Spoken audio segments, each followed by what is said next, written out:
Chapter 1601. Hurry up and keep up with our speed. It was the same sentence that the senior had said. Soon after, Ba Daojiang once again spurred his horse forward, stirring up sand and dust. What's going on?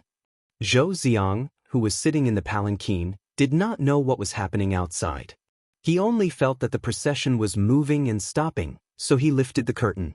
It was this action that allowed countless yellow sand to enter the palanquin, causing Zhou Xiang, who was unprepared, to sneeze. Achoo, what is this? What's going on? He continuously fanned himself with his right hand until the black cavalry moved a little further away.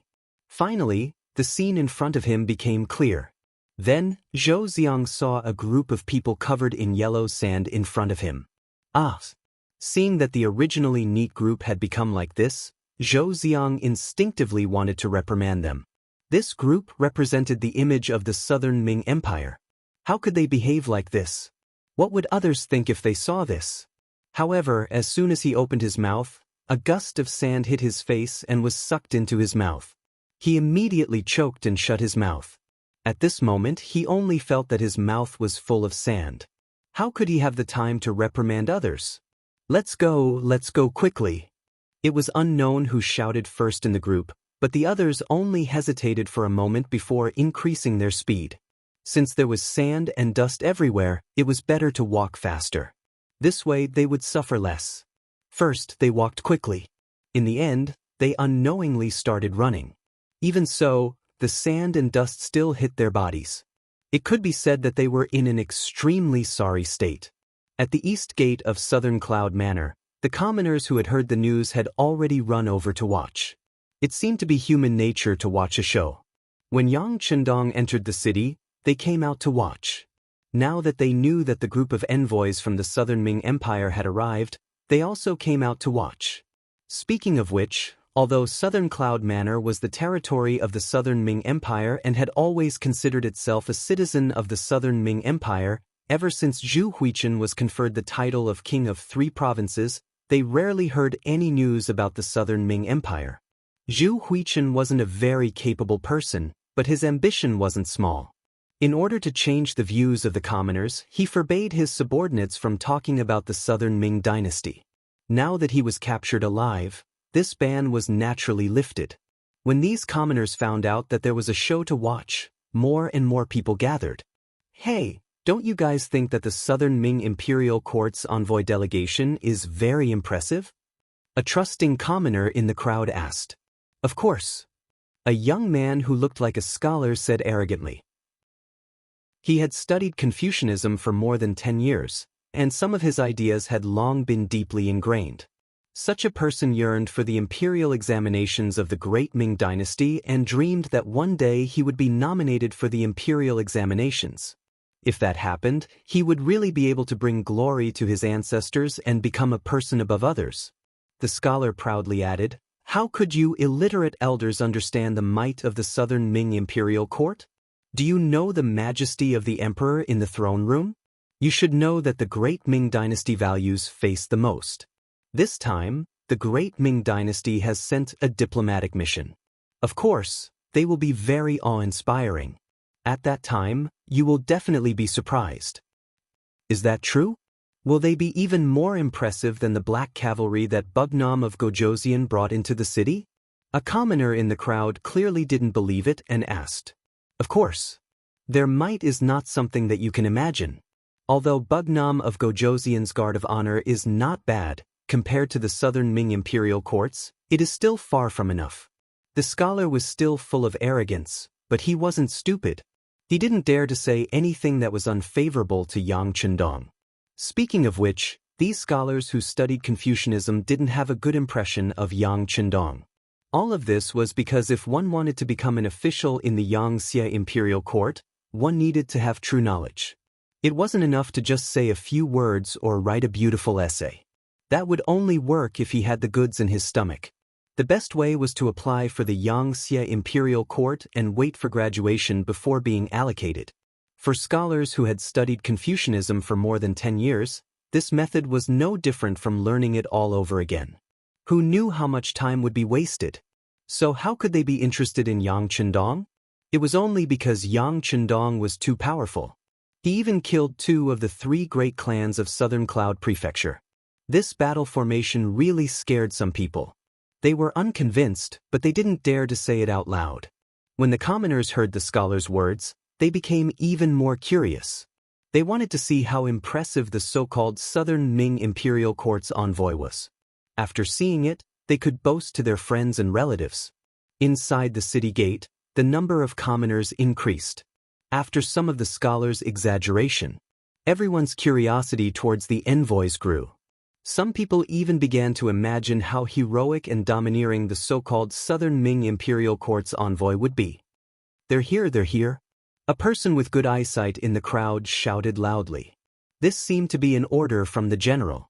With this shout, everyone's attention was drawn to the city gate. Then, under everyone's gaze, the 100 black cavalry took the lead and moved out. Wow! A group of black cavalry, indeed impressive. Bullshit. Just as someone opened his mouth, he was immediately criticized by others. Open your eyes and take a look. That's Bugnam of Gojoseon's black cavalry. They must have gone out of the city to welcome the envoy. After this explanation, the person who shouted previously had an awkward expression. Fortunately, at this moment, another person spoke. "Look, the Southern Ming Imperial Court's envoy is here." That person really couldn't continue talking about how they were, because the domineering and awe-inspiring Southern Ming Imperial Court didn't appear. Instead, a group of people with dusty faces and disheveled clothes suddenly appeared. It was as if they had lost a battle and had no formation. Following behind the black cavalry was indeed the Southern Ming Imperial Court's envoy. Originally, they were still very dignified. But first, they were baptized by dust and sand. Then they ran for a while. Each of them was covered in sweat. Some people couldn't take it anymore and simply unbuttoned their clothes. Only then did they feel cooler. Because of this, from afar, they didn't look like an envoy at all. On the contrary, they were in an extremely sorry state. To put it bluntly, they weren't much better than the fleeing commoners. This is the awe-inspiring and domineering Southern Ming Imperial Court's envoy? In the crowd, there were commoners who couldn't help but ask. "That's right, I can't see how impressive they are. They aren't much better than us commoners." That's right. That's right. Who was the one who said that the Southern Ming Imperial Court's envoy represents the face of the Southern Ming Imperial Court and is very mighty? The commoners were all talking one after another. At this moment, the scholars in the crowd had already lowered their heads with a look of shame. If there was a crack in the ground right now, they would have directly burrowed into it. The commoners were stunned. It was obvious that the appearance of the Southern Ming Imperial Court's envoy this time was very unsuccessful. It could even be described as a failure. Zhou Ziang, who was in the sedan, wasn't much better. He had just spat out the dust in his mouth, but there was still sand floating on his face. It could be said that he was in an extremely sorry state. He also knew that now that they had entered the city, according to his previous intention, the procession had to stop. Then he would get down from the sedan and give a speech. In order to gain everyone's support, he had already obtained the imperial decree, and that was to announce that the scholars from Yunnan and Guizhou could go to Nanjing City at any time to take the exam. Because of Zhu Huihua, they would even receive a certain amount of preferential treatment. Zhou Ziang believed that once these words were spoken, he would quickly obtain the support of these scholars. As a result, Yang Chendong's position in the Southern Cloud Manor would be greatly shaken. At that time, he wouldn't be in the mood to think about solving the problem of Guangxi, and that would be the best time for him to negotiate. But all of this was disrupted by Ba Daojiang's welcoming ceremony. Right now, he absolutely couldn't get down from the sedan. Otherwise, wouldn't it be a disgrace? With no intention of getting down from the sedan, the envoy group quickly followed behind the 100 black cavalry. The other members of the envoy group also lowered their heads as much as they could. Clearly, they also knew that their current image was not good and it was best not to see people. Ba Daojiang rode on his horse and looked at the reactions of the commoners and the envoy group. He nodded in satisfaction. Then he took the lead and led Zhou Ziang to the relay station in the city. In order to accommodate the 1,000 people of the envoy group, the surrounding courtyards of the relay station were cleared. It was enough to accommodate them. Seeing that many 5-star army soldiers were leaving the clean courtyards, Ba Daojiang cupped his hands and said to Zhou Ziong, "This is the relay station. You must be tired from the long journey, so rest for now. Right? The security in the city isn't too good right now, so it's best if you don't go out. Otherwise, if something happens, no one will be responsible." Ha! After saying this, without waiting for Zhou Ziong to ask anything, Ba Daojiang spurred his horse and led the black cavalry into the distance. Zhou Ziong opened his mouth, but in the end he had no choice but to swallow the words he wanted to say back into his stomach. Originally, Zhou Ziong wanted to ask when he would be able to see Bugnam of Gojoseon, but after thinking about it, since he was already here, why would he be afraid of not being able to see Bugnam of Gojoseon? Thus, he decided to take a good rest first. The most important thing was to wash up properly. Speaking of which, his body was currently covered in sand and dust, which was very uncomfortable. After leaving the relay station, Ba Daojiang returned to the Three Provinces King's mansion and reported to Yang Chendong. "And you did well. Have the other matters been arranged?" Yang Chendong had already heard about Ba Daojiang's actions. When he thought of the Southern Ming Kingdom's envoy group's disheveled appearance, he couldn't help but feel a burst of laughter. "Young master, everything has been arranged. Some of the veterans disguised as commoners are strolling outside the relay station. As long as these people dare to come out, they will definitely be taught a lesson." Ba Daojiang chuckled. Those veterans were masters who killed without batting an eyelid. If the Southern Ming Kingdom's envoy group really didn't listen, then a few people would really die. Chapter 1602. As for whether the Southern Ming envoys would pursue this matter? What's wrong? I've already told you that the security in the city isn't good and there are many bandits, but you didn't believe me. Who can you blame for this? While Ba Daojiang was still thinking about these matters, Yang Chendong had already opened his mouth. "Let's put the matter of the diplomatic mission aside for now. Inform Commander Tian Hu that he can bring his troops into Guangxi. If anyone resists, beat them until they submit. The 2nd Regiment will assist them on this matter. All right, before you go, don't forget to bring the royal proclamation written by Zhu Huiyun." Yang Chendong had no intention of negotiating with the Southern Ming Imperial Court. At least, not when it came to Guangxi. This time, he had taken the risk to enter Yunnan Prefecture for the rights to govern the 3 provinces. Now that he had won, the 3 provinces should belong to him. Even the Southern Ming Empire couldn't stop him.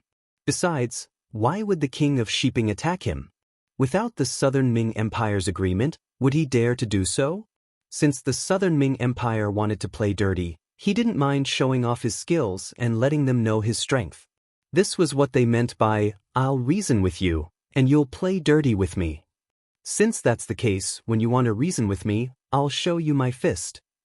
Xiqing Prefecture. As one of the borders between Guangxi and Yunnan. On this day, a large number of 5-star army suddenly appeared outside the city.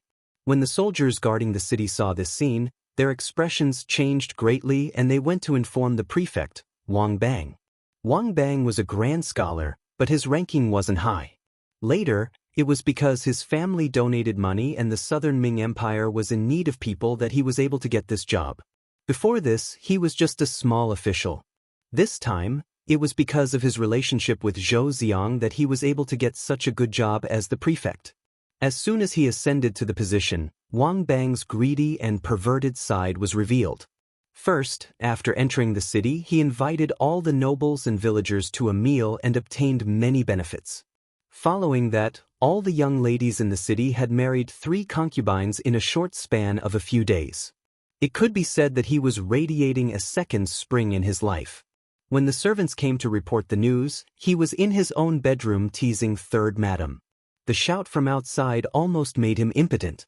In his anger, he couldn't help but curse, "Who is it? Don't you know that this official is doing something important? Why bother me?" Sir, something bad has happened. There are a lot of 5-star army outside the city. It seems like they are going to attack the city." The messenger shouted anxiously.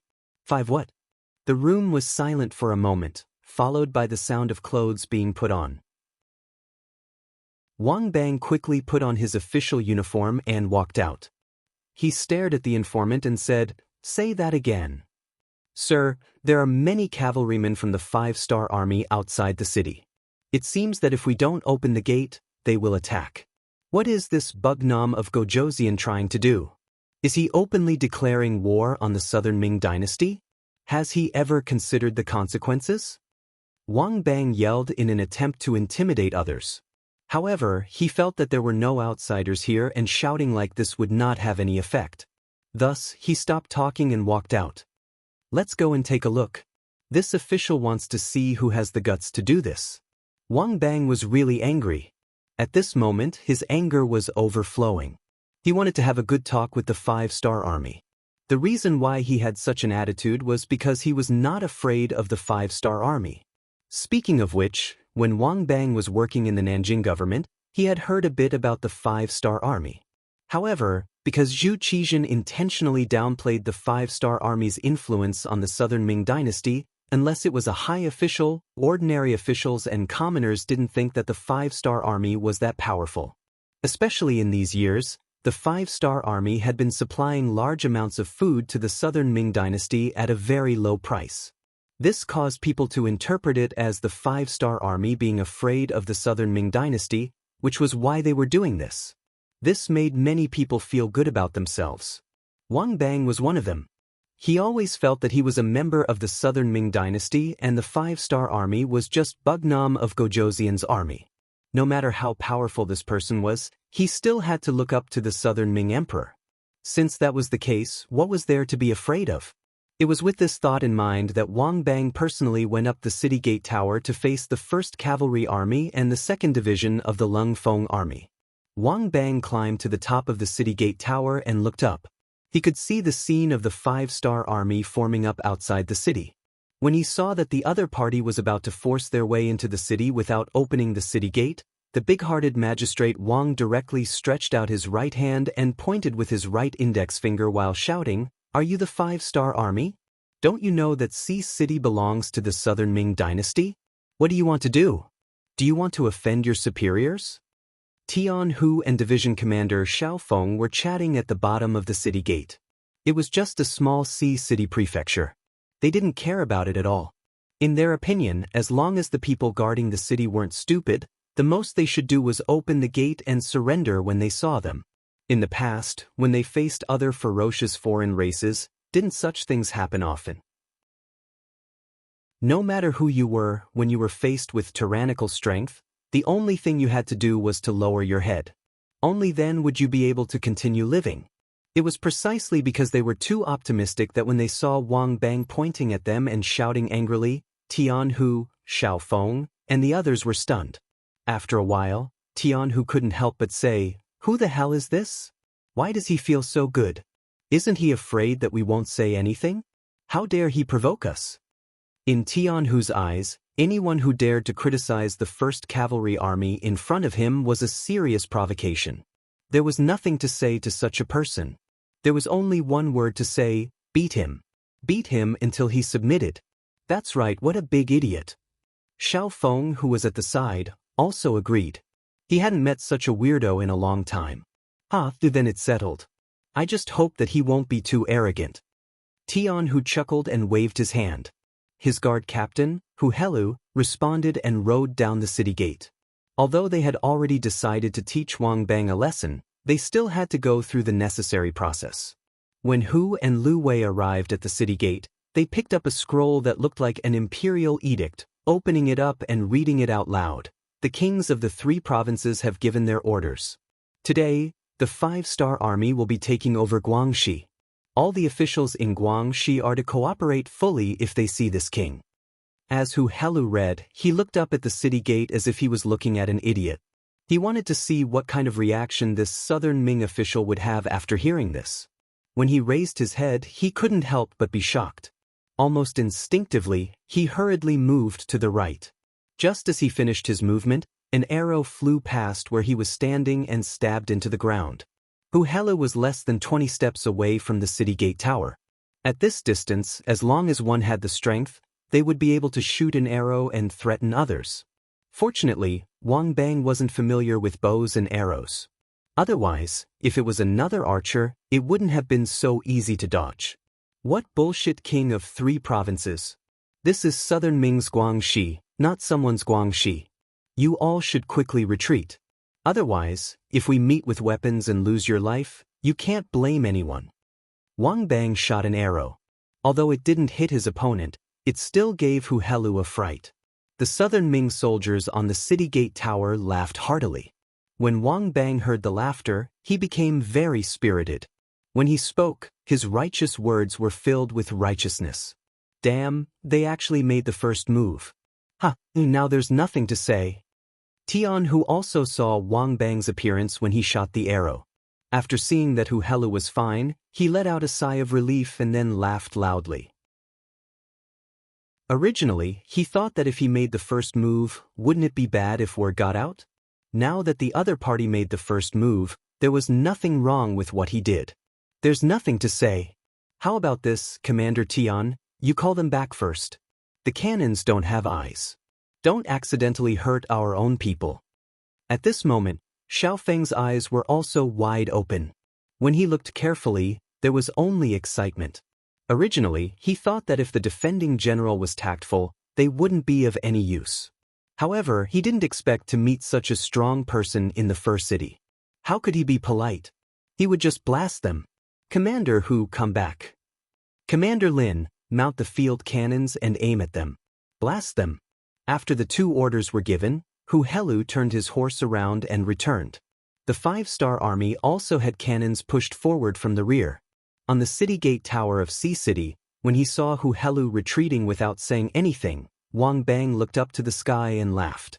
He said to the soldiers beside him, "Did you see that? They're scared. Some people are like this. If you don't show them some power, they won't know how many eyes you have." Yes, the prefectural magistrate is right. The prefectural magistrate is mighty. Haha. When he heard this, Wang Bang's face lit up with excitement. At this moment, it was as if he was possessed by the god of war. He even thought that if his actions were to spread to the Southern Ming dynasty, he would definitely be rewarded. He laughed to himself and thought about his beautiful future. Suddenly, someone beside him said, "My lord, look. What are they doing?" Following the direction of the finger, 10 field cannons were pushed out and pushed to the front line. The west gate of Sea City was also within the range of the cannons. There was a saying that the truth of the great Ming dynasty was born from everyone's bickering and bragging in the imperial court. The truth of the world was always within the range of the cannons. Chapter 1603. This time, the Lung Feng army was going to teach these arrogant Southern Ming officials a lesson. They were going to tell them that their arrogance had long been trampled under their feet. To deal with them, they only needed to fire the cannons and everything would be over. Fire! When the 10 field cannons were ready, Artillery Battalion Commander Lin Luan gave a shout and the 10 cannons roared in unison. Beams of light flashed and drew a beautiful arc in the air before landing on the city wall of Sea City opposite. At this moment, Wang Bang was still standing there with his hands on his waist and an arrogant look on his face. His sense of superiority made him not believe that the 5-star army would dare to fire at him. He was an official of the Southern Ming dynasty and was considered a direct descendant of the emperor. He was not someone that Bugnam of Gojoseon, who was forced to be conferred the title, could compare to. Not to mention, the one who came this time was not Bugnam of Gojoseon, but a general that he had never heard of before. "Do you have a lot of cavalry? So what? Were the grassland cavalry strong or not? Weren't they still defeated by the great Ming dynasty?" Now that he had a strong city in his hands, he did not believe that these boorish soldiers would dare to do anything to him. The more he did not believe, the more arrogant he became. Wang Bang had already thought about it. He wanted to use this opportunity to prove himself. He wanted to tell the world that not only was he greedy, he was also a very courageous person.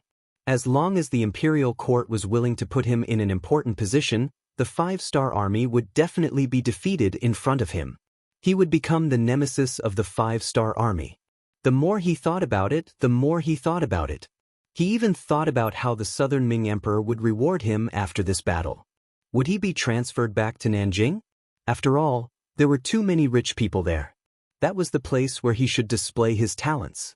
It was not like Sea City where there were too few rich people. He had not even used his full strength yet, but he had already plundered 50 to 60% of the rich people. It was not a challenge at all. He still had a smile on his face as he thought about the beautiful future. At this moment, the cannonball whistled through the air. In Wang Bang's eyes, he could even clearly see a beam of light flying straight towards him. With a smile on his face, the cannons bombarded the city gate tower. This became the last pose and expression Wang Bang maintained before he died. This was because one of the cannonballs had unfortunately landed about 4 steps in front of him, and the powerful force had directly sent him flying. In mid-air, Wang Bang's body began to disintegrate, so much so that not even a complete corpse could be found. The bombardment began. Just the first round of cannon fire had sent Wang Bang flying. At the same time, the South Ming Army's pride and arrogance had been destroyed. A few minutes ago, no one thought that the 5-star army would really open fire. Even if the field cannons were pushed out, they still thought that the other party was just trying to scare them. Moreover, even if the cannons were to be fired, they had the advantage of the city walls, and their safety would be guaranteed for a short period of time. They were the army of the Southern Ming dynasty. Although they used to follow the king of 3 provinces, Zhu Huichen, there were still many soldiers who had seen the world. They had seen the so-called red barbarian cannons that were loaded with live ammunition before. Other than looking quite scary, their power was only SOS. It was impossible for them to destroy the city walls with a single wave of attacks. As long as they were given time, they would be able to defend the city and send reinforcements. With the support of the Southern Ming dynasty, as long as reinforcements continuously arrived, the 5-star army would definitely be defeated. It was because they had underestimated the 5-star army's cannons and cannons that they did not know that the power of the cannons was not something that real cannons could compare to. This caused them to walk further and further down the wrong path. When the cannonballs landed on the city gate tower, their power began to explode. Not only did they create a deep hole in the city wall, but the people within a dozen steps were either killed or injured. Only then did the Southern Ming army feel fear. However, it was too late now. The 10 cannonballs were only the first wave of probing attacks.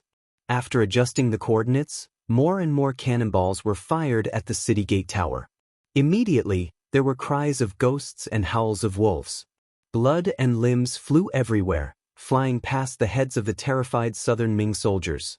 Their courage had been broken, Wang Bang had died, and their backbone was gone. Right now, the city gate tower of Sea City was in chaos. Under the bombardment of cannonballs, there seemed to be no place that was safe. Everyone was fleeing in all directions. Often, when one went east, others would go west. However, in the end, they were all in the relatively limited area below the city gate tower. In the chaos, the generals could not find the soldiers, and the soldiers could not find the generals. Even if they wanted to resist, it would be futile. It was during this chaos that the 2 cannons lowered their muzzles and began to fire at the west gate of Sea City. At this moment, Tian, who had told Division Commander Xiao Feng to organize the world's first cavalry army and prepare to charge. Not only that, behind the world's first cavalry army, Meng's 2nd Division and Meng's 3rd Division were also prepared to enter and clean up the battlefield. This time, in order to intimidate the Southern Ming, Yang Chendong had sent out 3 armies and 1 division. It could be said that he had made ample preparations. With such a powerful military advantage, even if the Southern Ming really wanted to shed all pretense of cordiality, he would not be afraid of them sending an army. Under the ferocious bombardment of the field cannons, the city gate was blasted open in just a few hits. Then, the cavalry of the world's #1 cavalry army charged forward and rushed into the city through the blasted open city gate. They did not expect the 5-star army to attack so decisively and enter the city so quickly. The Southern Ming soldiers inside the city were not prepared at all. Only a few soldiers guarding the city gate resisted. However, in front of the world's first cavalry army, their actions were like small boats in front of a tsunami. After the first wave passed, they did not have the ability to make any waves. Sea City was broken. From the beginning of the attack to entering the city, not even an hour had passed. The so-called strong city was broken just like that. After the news spread out, the faces of everyone who heard it greatly changed, especially the officials and generals of Guangxi. Their faces were unsightly. They were thinking, if the main force of the five-star army came, what should they do? The conquest of Guangxi was still ongoing. It was not something that could be solved in a few days. After handing the matter to Tian Hu and Xiaofeng, Yang Chendong did not take care of it anymore. Instead, he began to deal with the matters of Yunnan and Guizhou. Previously, he had given the authority of the two places to Yao Ingjun, and the other party had gladly accepted it. Moreover, he quickly arranged for people to bring Zhu Lian, who was also the Eternal Victory Princess. After being completely integrated into Yangxie, this title naturally became history and would not appear again, to the Southern Cloud Manor. He was using another method to show his loyalty to Yang Hodong. See, I even brought my family over. There is nothing to worry about. The sixth young master can also completely trust me. Regarding Yao Ingjuan's actions, Yang Chendong was naturally satisfied. It was because of this that he decided to stay for a while and properly train the other party to see if this person was suitable. After all, Yao Ingjun had always been doing intelligence work. Although he later led troops, he did not make too much of a name. Just like this, Yang Chendong stayed and helped Yao Ingjun come up with plans. Yang Chendong adopted a three-step policy. First, he sent out the new army and the Russian division, a total of nearly 100,000 people, to attack the remnants of Yunnan and Guizhou. This included some mountain bandits who were usually kings of the mountains. If a place wanted to develop, the problem of public security must be solved first. If one's personal safety was not guaranteed, how could one attract others? Regarding this matter, Yang Chendong also gave instructions to Commanders Su He and Division Commander A Huli before they left. This time, the opponents were mostly Han people, so they should not be killed unless the leaders were severely punished for their crimes. The others could be spared and promised to be given good land. When they returned to their ancestral homes, they could wait for their land to be distributed. As long as the people had an environment to rely on, not many people would really rebel. After all, those who rebelled could be beheaded at any time. The purpose of the rebellion was to survive. Even if they could live a good life as an ordinary citizen outside, why would they take such risks and risk their lives? Remember, you can't be careless. Especially pay attention to Mukong. As a native of Yunnan and the eldest son of the king of Shiping, his whereabouts are unknown. No one knows what he will do. This time, no matter who it is, capturing Mu Tsong will be a great achievement. After Yang Chendong gave a few more instructions, he sent the two generals out of the manor and let them do as they pleased. The second step of the 3 steps was to seize the time to distribute the land. Borrowing the leftover prestige of Yunnan's 3 great families being dealt with, the new Yang faction officials who were transferred over from Crimson City all began to get busy. After coming to the 3 provinces' king manors to receive their appointment letters, they rushed to various towns and county capitals. In order to stabilize the local people, the first thing to do was to provide them with a better living environment. Only then would they crowd around you. Some of your decisions and policies would be faster and more powerful. In order to prevent collusion between officials and merchants, a large number of Yangxie's reporters were also arranged. Using the words Yang Chendong said to the dispatched officials, their actions would be watched. If anyone was found to be in trouble or tarnishing the image of Yangxie in the eyes of the people, they would be dealt with severely. Not only him, but those who recommended him as an official and other descendants of the 5 blessings would also be affected. Chapter 1604. In other words, if you were a piece of rat poop, you would spoil the entire pot of soup. A person could be hot-headed and not care about their own fate for their own selfish desires. However, it was impossible for a person to not care about the feelings of their loved ones. To be an official in Yangxie, the most basic requirement was that one's family background must be clean and they must have enough relatives. For example, if an orphan suddenly appeared out of nowhere, it would not be a problem for you to join the army. However, if you wanted to be an official, it would be impossible. This was a hard and fast rule that Yang Chendong had requested. Being an official for 1,000 miles was only for money. This was a rule that had been passed down for thousands of years by the ancestors. There must be a reason for it. Yang Chendong did not want to test people, and he did not have the time to do so. Because of this, it was better to take advantage of these people's weaknesses. As long as all the officials had scruples before doing anything, they would not dare to take risks easily. This would greatly reduce the crime rate of the officials. Because of the implementation of this set of policies, the integrity of the officials in the Yang faction had never been a problem. Perhaps there were some mediocre officials who did not do anything, but there was no one who was greedy. This was the result of Yang Chendong making use of family and friendship to make an issue out of it. Speaking of which, the officials who were appointed were all very careful. Not to mention that if they really extended their greedy hands, it would bring bad effects to their loved ones. They might even destroy many people because of their own selfish thoughts. Just speaking of which, as Yang Xie continued to grow stronger, their future would also be incomparably bright. At this time, who would be stupid enough to take the initiative to destroy their own future? As for not being discovered when they did something bad, with the existence of Yang Xie reporters, if they did something bad, it would immediately be exposed. This was fully proven in other Yang Xie provinces. Who knew how many officials who were sent out had fallen into the hands of these reporters? With the example of those seniors, they did not dare to take the slightest bit of risk. As for bribing those Yang Xie reporters, forget about it. Those people were not in the same department as them. They were directly in charge of Bugnam of Gojoseon and Yang Chendong. As long as they performed well, they could even become officials in the future. With such a bright future, who would bow their heads for some money? In addition, the Yang Xie reporters had a rotation system and a patrolling system. Most of the time, the local officials could not figure out the true identity of the Yang Xie reporters in their territory. So how could they bribe them? When you finally managed to bribe one, but that person was transferred away and replaced with a new person, plus the existence of the patrolling reporters, this possibility became infinitely small and no one dared to try again. The officials did not dare to be greedy. Instead, they wholeheartedly wanted to be good officials. They wanted to achieve political achievements and make decisions for the people. The ones who benefited were naturally the ordinary people, but it also made the rich and powerful suffer.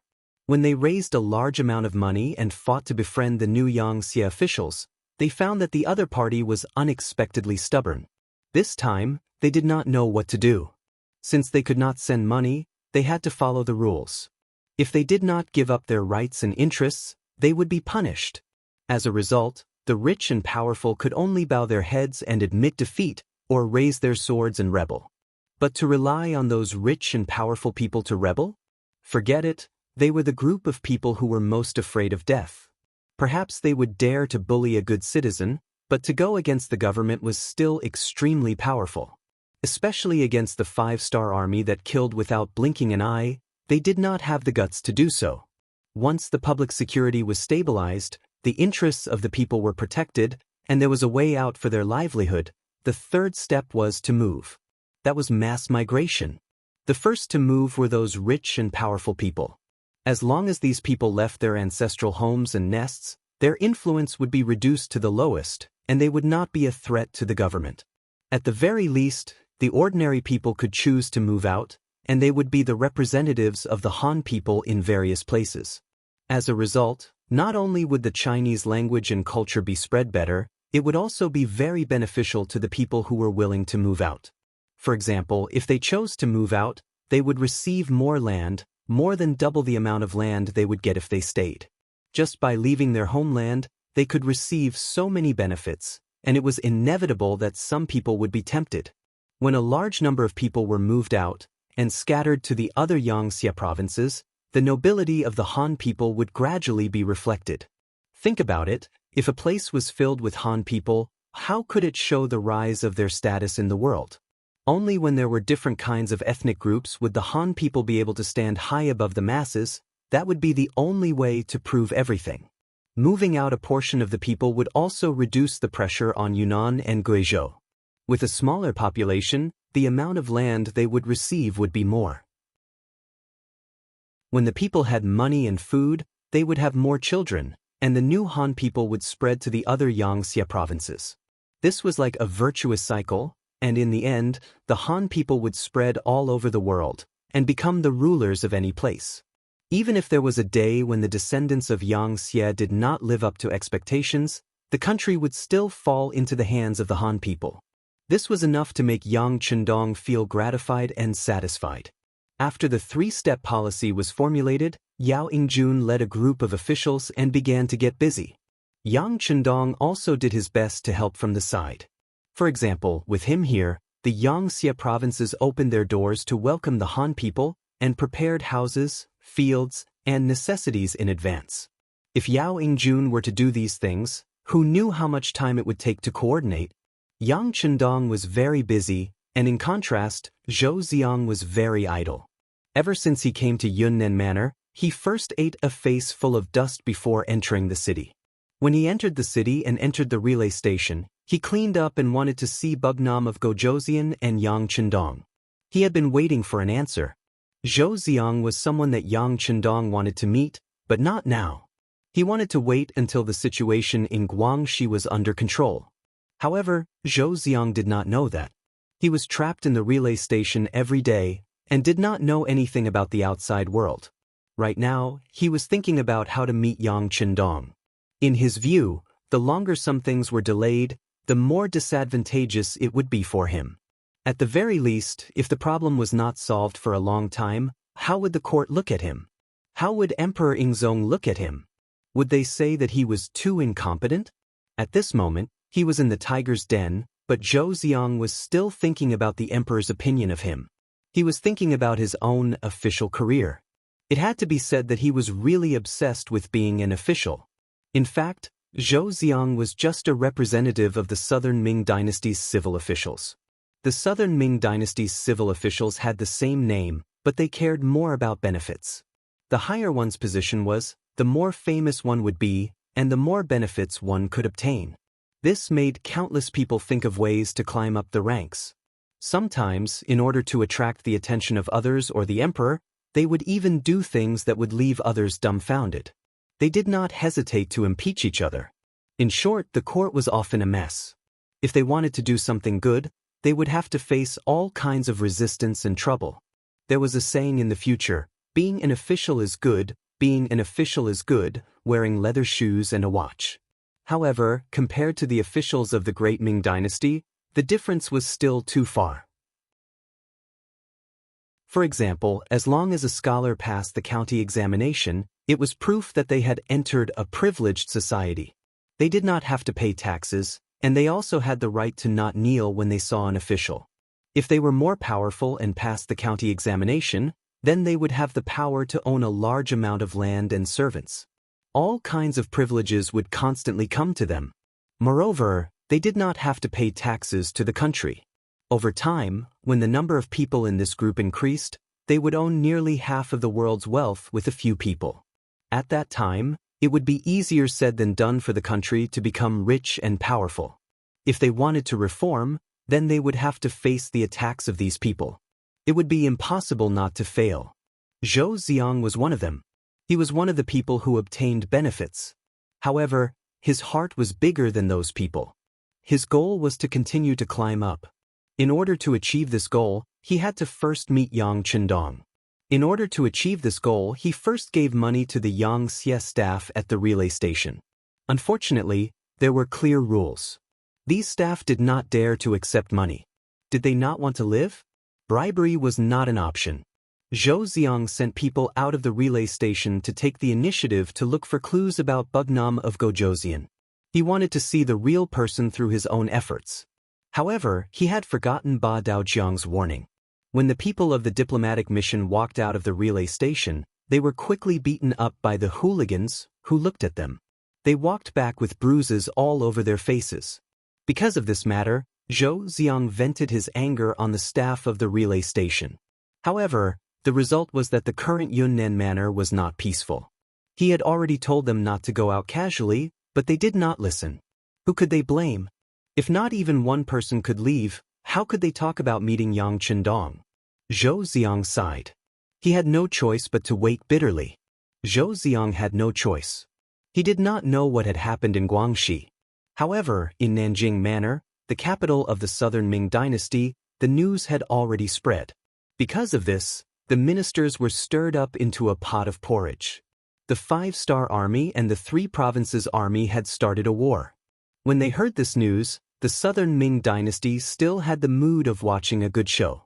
In many people's hearts, this was simply a fight between two tigers. They only needed to sit on the mountain and watch the tigers fight. If the time was right, they would make a move to seize the benefits that belonged to them. The development of the matter was as they had expected.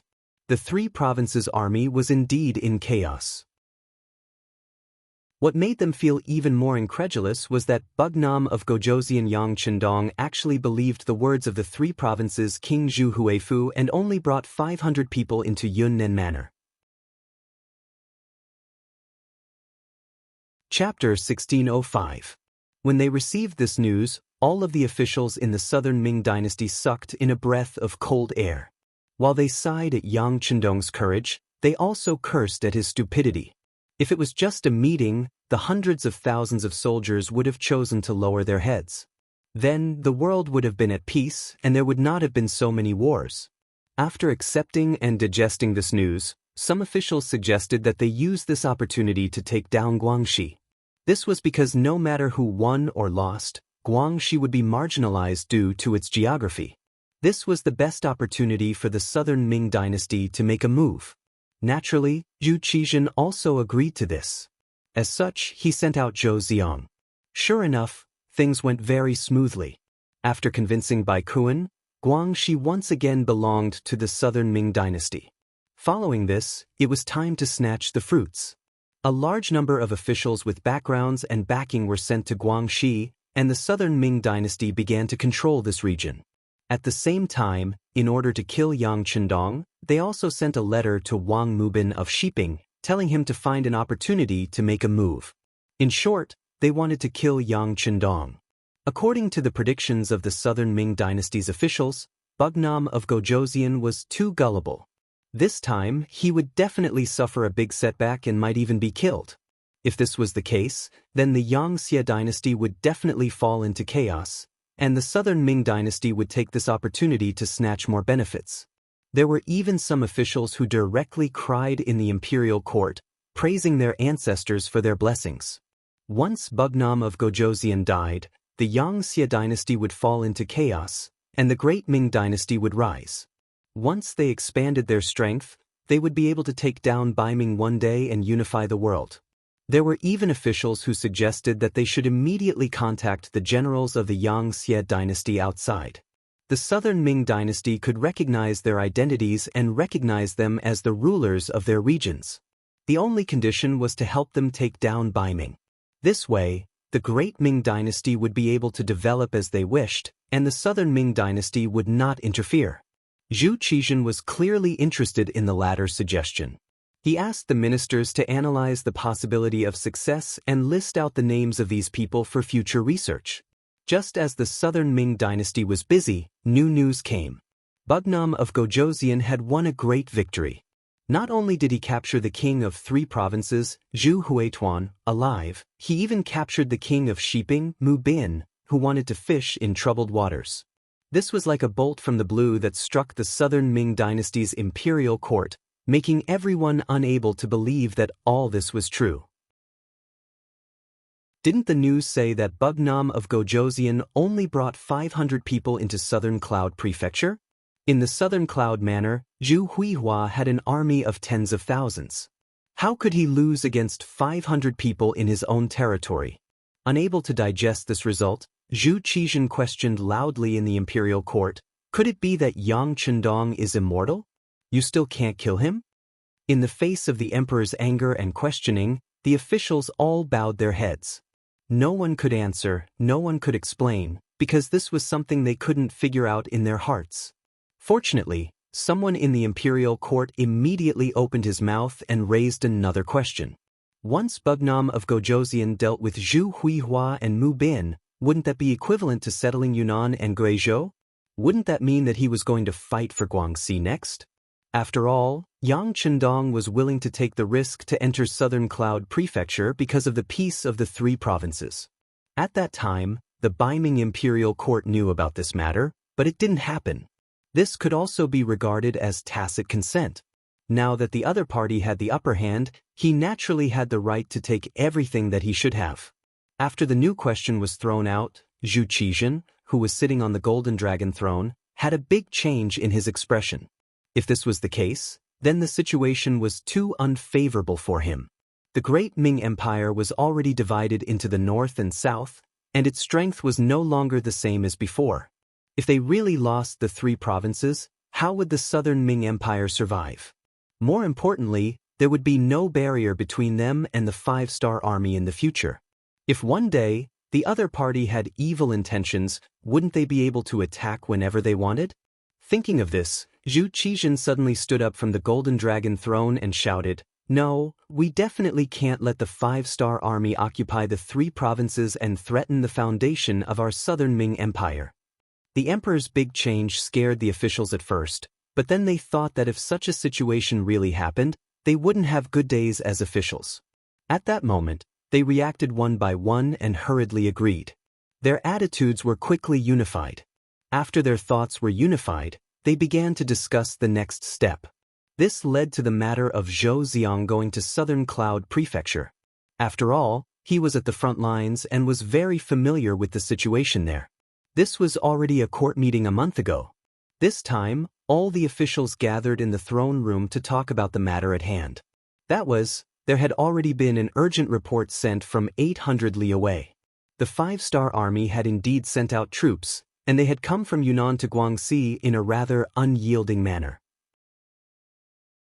They had used force to blast open the gates of Sea City, and even the newly appointed magistrate, Wang Bang, had died in battle. When the news came, it was like a large dark cloud hanging over the heads of all the officials, causing their expressions to become quite unsightly. After receiving the news last night, Zhu Qizhen practically didn't sleep for the entire night. At this moment, his spirit seemed to be somewhat dispirited. Sitting on the Golden Dragon throne, his eyes were somewhat red as he asked below. Sea City has been lost. This matter should already be known by all my beloved officials. Next, let's talk about the countermeasures. After saying this, Zhu Qizhen leaned his body against the Golden Dragon throne, looking very haggard. As an emperor, Zhu Qizhen's luck wasn't too good. When he first became the emperor, the Great Ming Dynasty had just experienced the golden age of Ren Xuanji's rule. Whether it was in terms of military or economic strength, the Great Ming Dynasty was strong. At that time, as the emperor, when he spoke, hundreds of officials would agree.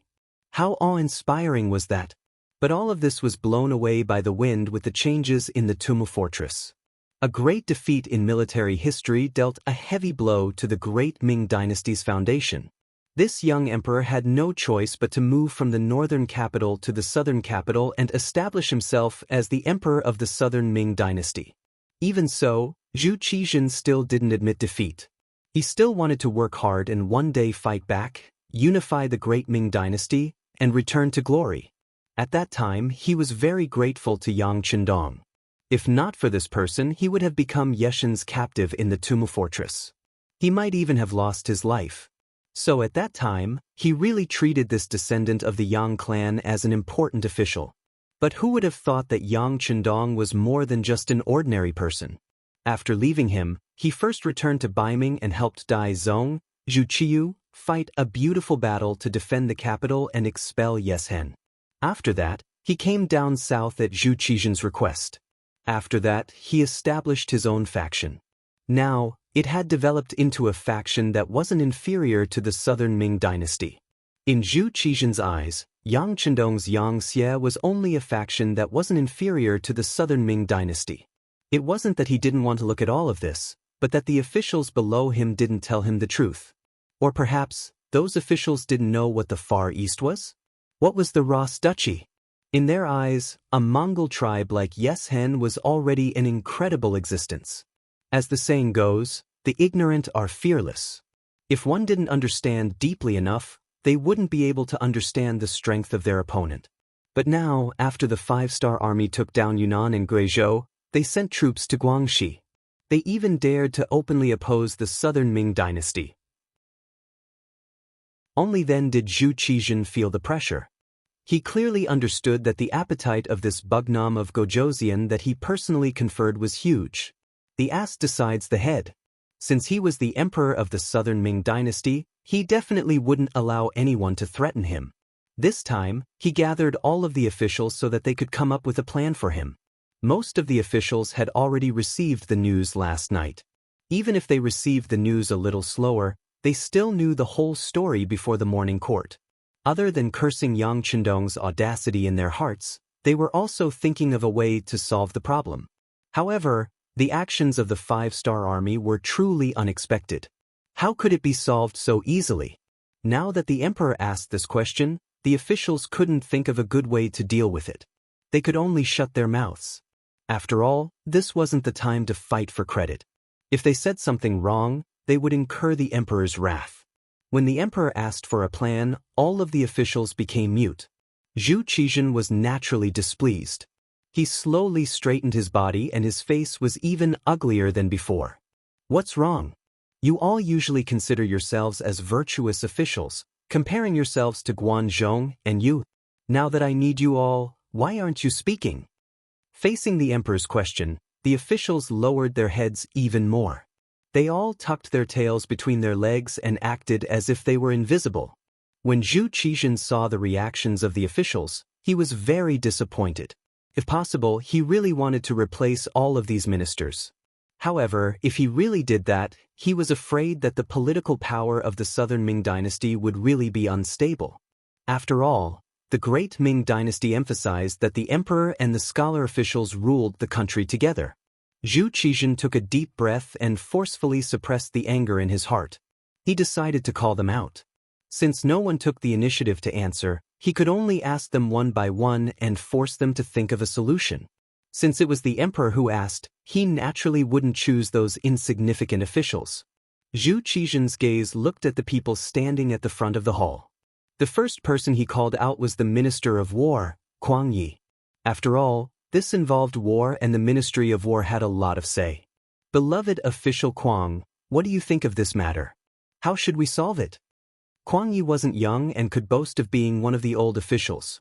For the sake of the stability of the southern Ming dynasty, he had racked his brains and exhausted his body and mind. He had visited almost all of the southern Ming dynasty's military stations at least once.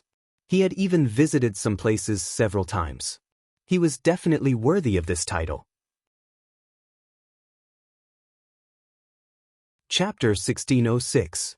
It was precisely because he understood the military strength of the southern Ming Empire very well that he stood up against King Shiping when the three provincial kings invited King Wunan to join Yunnan Manor. He even asked the emperor to issue an imperial edict stating that the three provinces had been the land of the southern Ming Empire since ancient times and no one had the right to make decisions about it. Unfortunately, no one listened to his suggestion at that time. Because of this, there were many people who secretly laughed at his courage. As the Minister of War of the southern Ming, he should be very courageous. How could he achieve great things if he was so careful?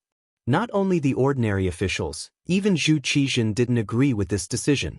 In his opinion, this was a chance to kill Yang Chendong. If he issued an edict, what would he do if Yang Chendong didn't go to Yunnan Manor? Wouldn't he be helping his opponent? However, he never thought that Zhu Huiyun was so incompetent and Mu Bin was such a waste. They actually allowed Yang Chendong to succeed. As a result, the relationship between the southern Ming and the five-star army was so tense that they had to use weapons. If he knew this would happen, it would be great if Zhu Qizhen listened to Kuang Ye's words. At least that way, Yang Chendong would lose an excuse to go to war with the southern Ming. This way, the righteousness would be on his side. If Yang Chendong still dared to send troops, he could use the excuse of punishing the thief to announce to the world and lead everyone to attack Bugnam of Gojoseon. But now, the righteousness was in the other party's hands. Now that the other party sent troops, it became a righteous move. This made Zhu Qizhen very difficult. Only then did he want to ask Kuang Yi, the Minister of War, if he had a better idea. When his name was called, Kuang Yi, who originally didn't want to speak, could only hold his board and walk out of the line. he lowered his head and said, "Emperor, in this official's opinion, the 5-star army now holds the righteousness. If we fight with them over Guangxi, it is unreasonable." Unreasonable? The entire southern Ming is my world. Doesn't Guangxi belong to the southern Ming? How is it unreasonable?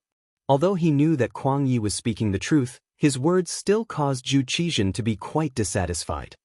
Exactly. All lands under the heavens belong to the emperor, all lands by the emperor's shores belong to the emperor. His Majesty is only taking back Guangxi's administrative authority. How could it be unreasonable? Your Excellency, is your buttocks crooked? The Minister of Works, Wei Luo, took the initiative to stand up and criticize Kuang Yi. In the past, the southern Ming dynasty's Minister of Works was Jiang Yuan. However, this person had once harmed Yang Chendong's 7th Madam, Su Man-er's family. After the order was given, the members of the Security Bureau hidden in the southern Ming dynasty gathered evidence of corruption and made their move. They announced it to the world and caused Zhu Qizhen to be shaken. In the end, they were killed and their family members were exiled. After avenging the 7th Madam, Wei Luo took over the position. Ever since he took over the position, he had been living a life of suffocation. There was no other reason other than his lack of experience. In addition, the Ministry of Works had not built much over the years and had spent a lot of money, but most of the firearms produced were not up to standard. Because of this matter, the Minister of War, Kuang Yi, had complained to him many times. Now that he finally had a chance to use this opportunity, how could he give up on it? After hearing Wei Luo's words, Kuang Yi did not say anything. Instead, he shook his head and bowed to Zhu Qizhen before returning to his original position. He would not lower himself to the same level as Wei Luo. Wei Luo had relied on flattery and gifts to obtain the position of Minister of Works. In reality, he did not have any ability at all.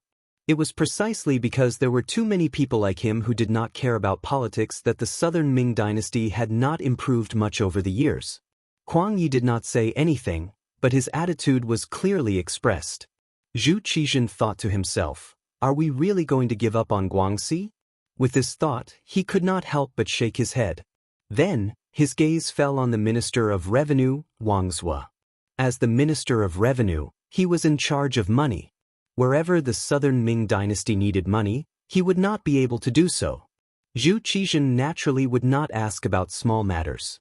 Now that he had asked, it proved that the money used was not small.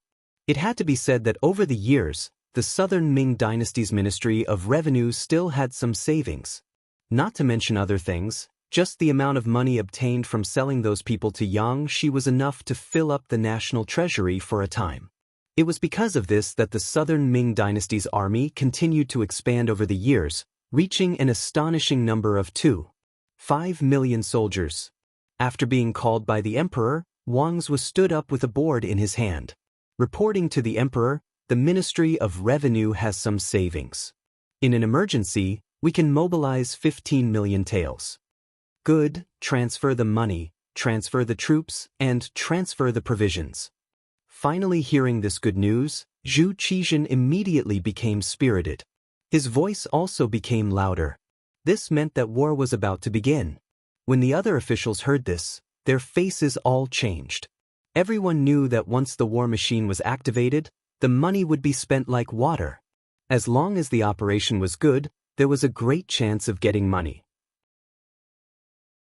Some people couldn't help but blush when they thought of the benefits they could earn. However, there were some people who thought even further. Were they about to start a war with the 5-star army? If they really fought, what were their chances of winning? If they won, then everything would be fine. However, what if they lost? It wouldn't be wrong to say that this was a kingdom war. If that was the case, then there was no way out if they lost. Many people unconsciously thought of the Battle of Tumu Castle.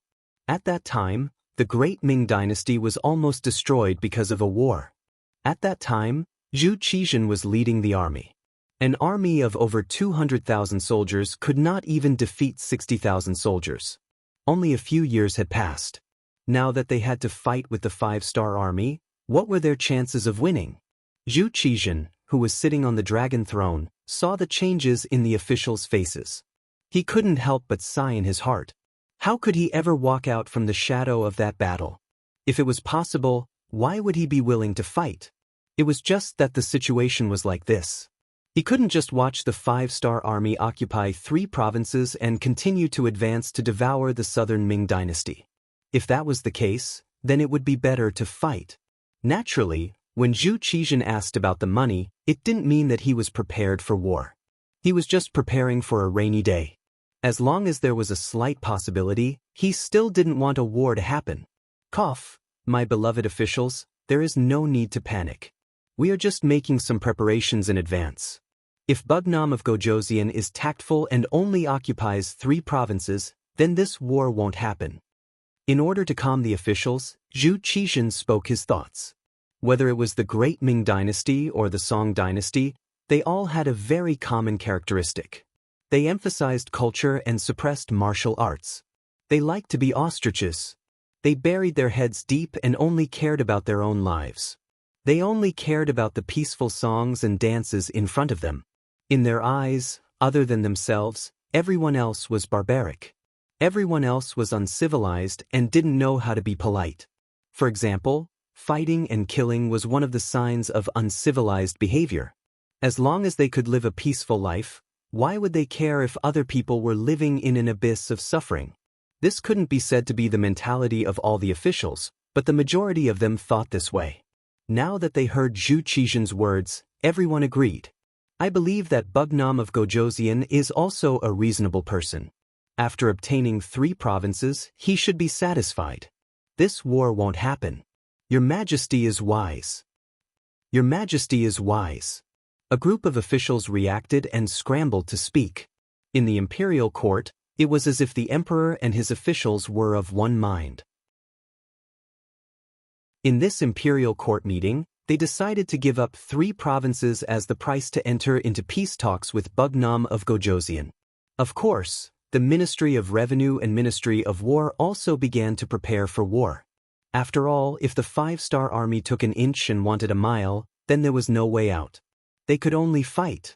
Zhu Qizhen was obviously not very satisfied with this result, so he left with a gloomy face.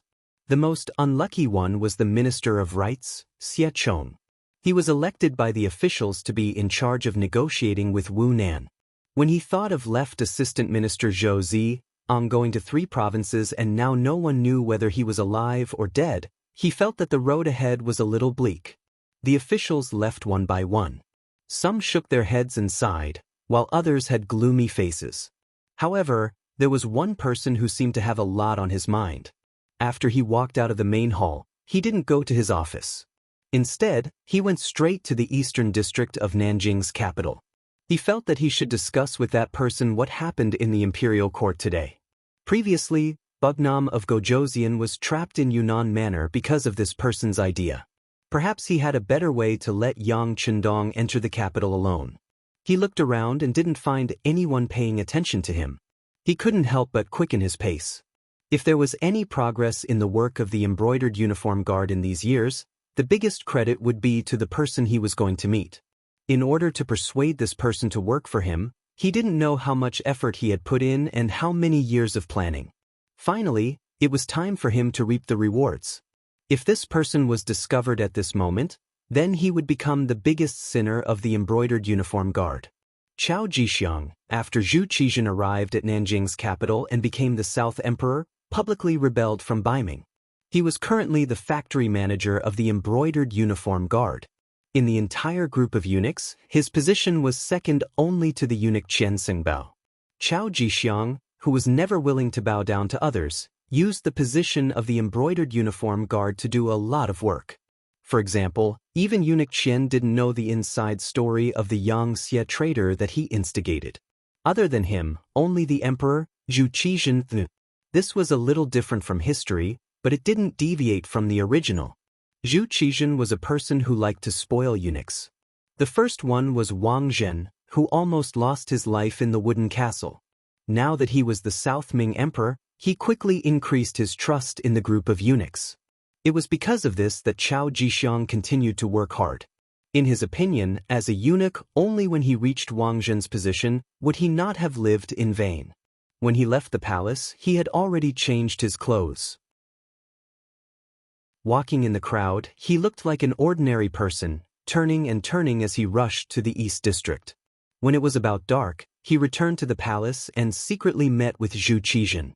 As for what he said after meeting the emperor, even the head of the eunuchs, Qian Sengbao, didn't know. Chapter 1607. The next morning, the Southern Ming Empire's Minister of Rites, Xie Chong, and his entourage left the capital. Outside the southern gate, many court officials came to see them off. With the anticipation of the crowd, Xie Chong stopped in front of the city gate for about an hour before reorganizing his troops and setting off. When the entourage was far away from the capital, Minister Xie let out a long sigh and muttered to himself, "You all don't want to fight with the five-star army, but do you think this old man wants to?" However, the Southern Ming Empire's previous actions have already incurred the wrath of Bugnam of Gojoseon. How could it be so easy to make them stop fighting at this point? After saying this, Xie Chong sighed again and slowly closed his eyes. No matter what the road ahead was, since the emperor had named him and he held the position of Minister of Rites, he had to make this trip. As for whether or not he could complete the emperor's orders, he didn't have much confidence. Just as Xie Chong and his entourage were heading towards Guangxi, the five-star army led by the world's first cavalry army and the 2nd Cold Front Division had already attacked the city. After taking down Xi City, they separately attacked Qingyuan Prefecture and Liuzhou Prefecture, all the way to Jinan Prefecture in front of Guangxi. This place would become the final barrier in front of Nanning Prefecture. Once this place was taken, Nanning Prefecture would be in front of them. At that time, the ownership of Guangxi would be decided. In Nanning Prefecture, the newly appointed Guangxi administrative minister, Bai Kuan, was like an ant on a hot pan, pacing back and forth in the main hall. From time to time, he would stop and look outside, waiting for the latest instructions from the Southern Ming Empire. Unfortunately, each time he looked, he was met with disappointment. Even now, the Southern Ming Empire still hadn't given him an explanation. This made Bai Kuan not know what to do. Defend Nanning Prefecture? To tell the truth, he didn't have much confidence. News had already come from the front lines that the five-star army's cannons were very powerful. Fortified cities were like paper in front of them. Even if they wanted to defend, they wouldn't be able to. But should he retreat? The position of Nanning was extremely important. Without an imperial order, if he dared to retreat, the consequences that awaited him would be even more severe than dying on the battlefield. He was stuck between a rock and a hard place every day. Sometimes he would even reflect on whether surrendering to the Southern Ming Empire was the right choice. If he had known earlier, he would have surrendered to the five-star army. At the very least, he wouldn't be in such a difficult situation now. Reporting. Bai Kuan, who was sighing in his residence, suddenly heard a sound behind him. He reflexively turned around and saw the messenger entering the residence. His face immediately lit up and he asked anxiously, "Is there a decree from the Southern Ming dynasty?" Reporting to General, that's not the case. It's news from the Suppressing Peace Prefecture. The Suppressing Peace Prefecture's garrison general has surrendered and the five-star army has already entered the city. The messenger's voice carried a hint of fear. But all messengers preferred to report good news instead of bad news.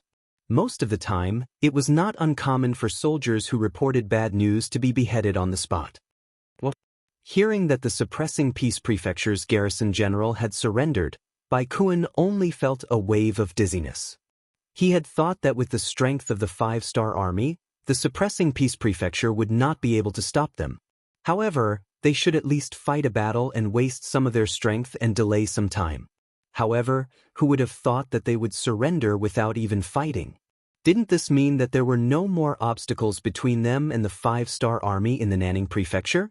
Without any obstacles, this meant that the five-star army's next target would be him. Right now, he didn't even know whether to fight or retreat. How could this not give him a headache? Seeing that Bai Kuan didn't have any other orders, the messenger hurriedly left, leaving the general standing alone in the main hall. No one knew what he was thinking. Suppressing Peace Prefecture. Having taken down this city without shedding a drop of blood, Tian Hu, Xiaofeng, and the others were in a good mood. Although they had been through hundreds of battles, they had absolute confidence in taking down Guangxi. However, this time, Yang Chendong's mission was to take down the city without destroying its original appearance as much as possible. This was somewhat of a test. The great Ming dynasty could not be compared to other places. Although some small countries or regions had some cities, the city walls were not very tall. Some of them were even just symbolic. Attacking that place would only require a cannon blast, or even a cavalry charge, and it would be easy to take it down. Because of this, the difficulty of the mission increased. However, the good thing was that the Guangxi's southern Ming army did not have a strong will to resist. Along the way, they did not encounter any large resistance. Often, when the cannon blasted, the city would quickly change hands. Now that they had reached the suppressing peace prefecture, they had directly surrendered. This gave Tian Hu, Xiaofeng, and the others more confidence in completing the mission. The two of them also discussed and decided to rest in the suppressing peace prefecture for a day. The day after tomorrow, they would set off for Nanning Prefecture. There might be a big battle there. Nanjing capital. The streets were surging with people, and all kinds of shouts could be heard on both sides of the street. It was very lively. It was not an exaggeration to say that it was a prosperous time. They were not affected by the war in Guangxi at all. It was as if they were people from two different worlds. This was naturally affected by the lack of information, but at the same time, it was also because the imperial court had deliberately suppressed the relevant information. After all, once the people's thoughts were in chaos, it would only cause more headaches for the imperial court. In a restaurant called Wangya Restaurant, the waiter was walking quickly.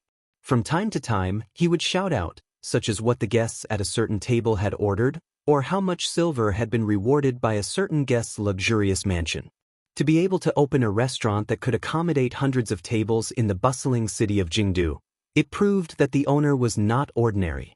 In fact, the owner's strength was indeed not ordinary. His surname was Yang, and his name was Wuda. Yang, Bugnam of Gojoseon, Yang Chendong's fourth brother, and the current representative of Yang Xie's business in southern Ming. Regardless of which identity he had, it was enough to shock people, and they could not help but look up to him. Over the years, after following his sixth brother out of Baiming's capital, Yang had settled down in southern Ming. At first, he only developed in Fujian, but after entering Jingdu, he could not stop and stopped there.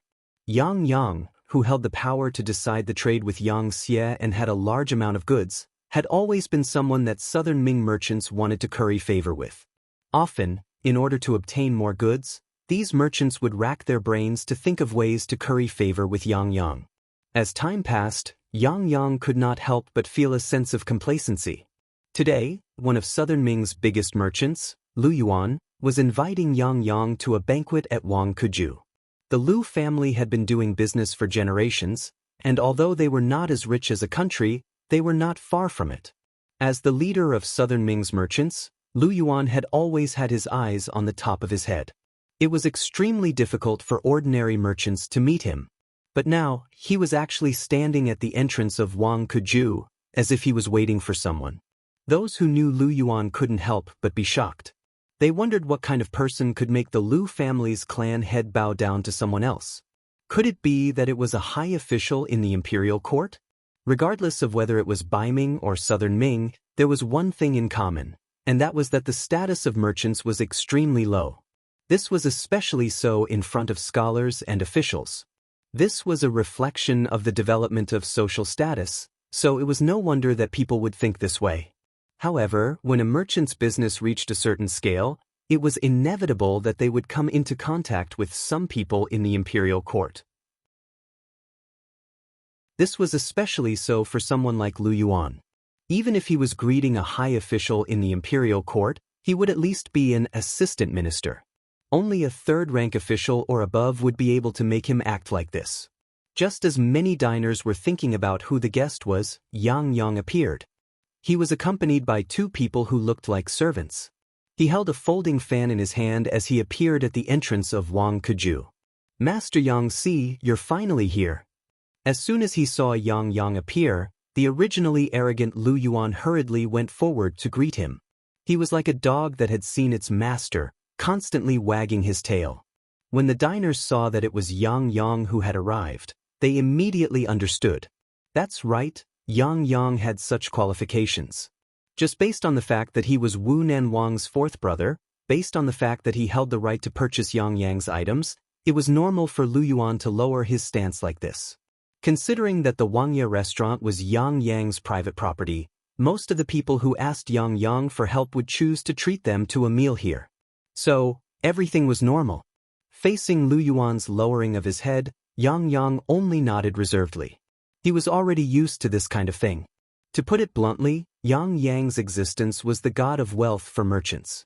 Often, whoever his goods were slightly more inclined to, that person would be able to earn a lot more. In comparison, being a little more respectful was nothing. "Brother Lu, let's go," Yang Yang said with a smile. Even though Lu Yuan was more than 10 years older than him, and was the host of the banquet, Yang Yang still went up first. But Yang Yang still took the lead and walked up to the 4th floor of Wangya restaurant, which was also the place where he ate. There was only one private room on the entire 4th floor. From there, one could see a small part of Nanjing City in the distance. "Please, please." Lu Yuan did not show the slightest bit of dissatisfaction when Yang Yang went up first. On the contrary, he bent his waist like a lackey and extended his hands to make an inviting gesture. Yang Yang walked in front, and Lu Yuan followed behind. They went straight to the 4th floor. Along the way, many diners hurriedly stood up to greet them. To these guests who were willing to patronize his restaurant, Yang Yang gave them face with a smile. It was considered a greeting. Lu Yuan brought 2 servants, and Yang Yang brought 2 servants. The group of 6 was about to pass through the main hall and turn the corner on the 1st floor. Seeing that they had already reached the stairs and were about to go up to the 2nd floor, a few people happened to come down. They were not tall, and were even a little short. The group of 5 lowered their heads and went straight down. Chapter 1608. Suddenly, there were 5 people in front of them. One of the servants who came with Yang Yang instinctively walked to the front and put on a defensive posture. His main task was to protect the safety of the 4th master. He absolutely couldn't allow any accidental discovery. Yang Yang only frowned at the servant's rush and didn't say anything. He didn't think that there would be anyone who would harm him in his own restaurant. Moreover, he came to this banquet on a whim. Not many people knew about it in advance. Just as Yang Yang frowned, before his eyebrows could completely relax, a sword light suddenly flashed. The servant's body was already soaked in blood. Soon after, a line of blood spurted out from his neck, and the blood splattered about a foot high. The red blood was reflected in Yang Xi's eyes. "Ah!" Yang Yang screamed, and his body retreated as if out of instinct. Another figure also rushed out with this shout. He leaped in front of Yang Yang and used his body to block the 2nd sword attack. Once again, blood spurted out. The remaining servants' clothes were also stained with blood. The opponent's movements were too fast. Although the 2 servants who followed him immediately rushed out and lost their lives, they still couldn't block the opponent's 3rd sword attack. Moreover, the sword light flashed and directly slashed in front of Yang Yang's neck. The folding fan in his hand blocked in front of his chest. Several gusts of wind flew out and rushed towards the incoming assassin. This was one of Yang Yang's life-saving methods, the power of the folding fan. This wasn't an ordinary folding fan. It was a folding fan with hidden mechanisms. It could shoot out dozens of steel needles at the same time. If the distance was too close, these steel needles could penetrate the body and kill the assassin. The steel needles moved and flew through the air, piercing into the assassin who was completely unprepared. Immediately, the assassin's body trembled. Next, white foam came out of his mouth. Then, with a plop, he fell down between the stairs. And all of this happened in the blink of an eye. After a short period of time, Lu Yuan finally reacted and shouted, "Save him!" Then he rushed towards Yang Yang. The folding fan in his hand was his last life-saving weapon. Now that he had used it, Yang Yang had no other way out. Lu Yuan was about to pounce on him, and out of instinct, he wanted to turn around and elbow him. But Lu Yuan's voice rang out, Fourth master, nothing must happen to you. Nothing must happen to you. After saying that, Lu Yuan exerted force and pressed Yang Yang under his body. It was also at this moment that a sword intent slashed down and struck him in the back. Under the powerful force, a trace of blood seeped out of the corner of Lu Yuan's mouth. Lu Yuan was using his life to protect Yang Yang. It turned out that in such a short period of time, the two attendants brought by Lu Yuan were also killed by the assassin.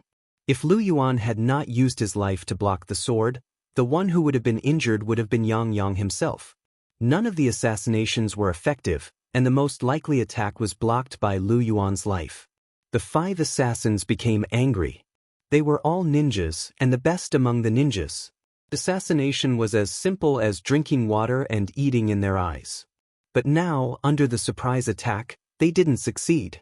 They couldn't help but feel a little anxious. The 5 of them shouted and jumped straight down the stairs. Because of the narrow stairs, they made the first move, which also made Yang Yang lose his vigilance. Because of this, 2 of his attendants died, and the 2 attendants brought by Lu Yuan also died. But also because of the narrow stairs, the ninjas' range of movement was limited, so they couldn't rush to Yang Yang who was rolling down the stairs. Yang Yang and Lu Yuan hugged each other, and under the impact of the powerful sword, they rolled down the stairs, so they temporarily escaped the assassination of the ninjas. As soon as they landed, more than a dozen people rushed to the stairs. They were all the staff of Wangye restaurant. Some of them were waiters, some of them were waiters, some of them were shopkeepers, and even some of them were kitchen staff. Wangye restaurant was Yang Yang's property, so the people here were naturally his staff. Now that the boss was in trouble, everyone naturally chose to rush out. Of course, this wasn't because Yang Yang was good to everyone, making them grateful to him and willing to face death. It was because everyone knew Yang Yang's identity. If he died here today, and they didn't save him, they were afraid that Bugnam of Gojoseon would know about this matter, and they would face a life worse than death. More than a dozen people rushed up and blocked the 5 ninjas. Yang Yang finally had time to stand up from the ground. Looking at Lu Yuan in his arms, his face was pale, and his body was cold due to excessive bleeding. He couldn't help but shout, Brother Lu, hold on, hold on." Yang Yang was still concerned about Lu Yuan's injuries. In front of the stairs, there were already corpses, and the smell of blood spread out. There were only a dozen people. Although they were tough, they were just relying on brute force. How could they be a match for 5 ninjas? Fortunately, as time passed, more and more people rushed up. To be able to become a famous restaurant in Kyoto, there were a lot of staff here. More and more people rushed out and finally blocked the ninjas' surprise attack. Finally, someone took Lu Yuan from Yang Yang's hands, but it seemed that his situation wasn't good. Yang Yang, who was finally able to get up, reached out his hand and took out a Type 54 pistol from his waist. He opened the safety and fired at the 5 ninjas who were fighting. This time, he almost died in the hands of the other party, which made him scared and angry at the same time. Bang bang bang, gunshots rang out. Other than the first shot that suddenly injured a ninja, the other shots all missed. Not only did they not injure the ninja, but they also killed some of the restaurant staff. Bastard! Looking at the Type 54 pistol that had no more bullets, Yang Yang was a little regretful. He had this pistol with him for a long time, but he was too lazy to practice shooting. Now that it was time to use it, he regretted not working hard. Gunshots rang out, and the entire Wangye restaurant's hall became chaotic. Some diners ran out of the restaurant as fast as they could. In their view, it was too dangerous to stay here. Although Yang Yang was in trouble, it was a great opportunity for many people. If they really saved Yang Yang here, the benefits would be beyond their imagination. But if they wanted to do something, they first had to look at their own strength. If they rushed to save someone, they would only lose their life. Then no one was willing to do it. The hall became more chaotic because of the people fleeing in panic. At this time, Yang Yang loaded another magazine into the Type 54 pistol, but at this moment, he couldn't calm down at all. He knew his own shooting skills, especially when he saw his own people. This time, more and more people died, and those 5 assassins, the one who was shot had already retreated. Other than bandaging his wound, the other 4 assassins were still intact. He felt that the situation was serious. Yang had a feeling that these assassins were determined to kill him. Inside the restaurant, at least the waiters were able to put up a fight. But once he left the restaurant, then no one would be able to help him. Perhaps a single sword strike would be enough to make him fall to the ground and turn him into a corpse. Everything happened too fast. From the time when the servants around him were injured to now when the people in the restaurant ran away, it was not even half an incense stick's worth of time. It would take at least half an incense stick's worth of time for the nearby soldiers to arrive. The question was, could they hold on until then? Yang's heart was very anxious, and the assassins were also very anxious. The more time passed, the more unfavorable it would be for them. Originally, they thought that this mission would be very easy to complete, especially after they learned in advance that Yang would appear here. They were even more confident. If everything went smoothly, perhaps as long as they met face to face, they could complete the mission of assassinating the target. But who would have thought that until now, the target was still safe and sound? Although the opponents in front of them were getting fewer and fewer, who knew if other accidents would suddenly appear? We will block them here, you go and kill the target. The leader of the 5 assassins saw that if this dragged on, it was very likely that an accident would happen, so he changed his sword style and slashed out fiercely. He relied on his excessive momentum to force the waiters in front of him to retreat. Taking advantage of this time, one of the jonins in front of him shouted loudly and jumped into the air. He actually jumped over the waiters and jumped to the periphery, and also came in front of Yang who was holding a gun. "What are you doing?" Seeing the assassin jump in front of him, Yang instinctively raised his gun and aimed at the other party. The black muzzle of the gun was pointed at him, and the jonin couldn't help but tremble as he stood in place. As a former member of the Yangxie, ninjas were very clear about the power of the flintlock. Especially the Yangxie's flintlock, as long as one was hit by it, there would be very few good results. Now that the muzzle was in front of him, it would be a lie to say that he was not nervous at all. But when he noticed that Yang's whole arm was constantly shaking because of nervousness, the jonin felt that the opportunity was coming, and suddenly his body swayed to the right, then turned to the left and rushed over. As soon as the jonin moved, Yang also moved, and the muzzle of the gun was pointed to the right and fired. When the gunshot sounded, he found that the assassin was rushing over from the left.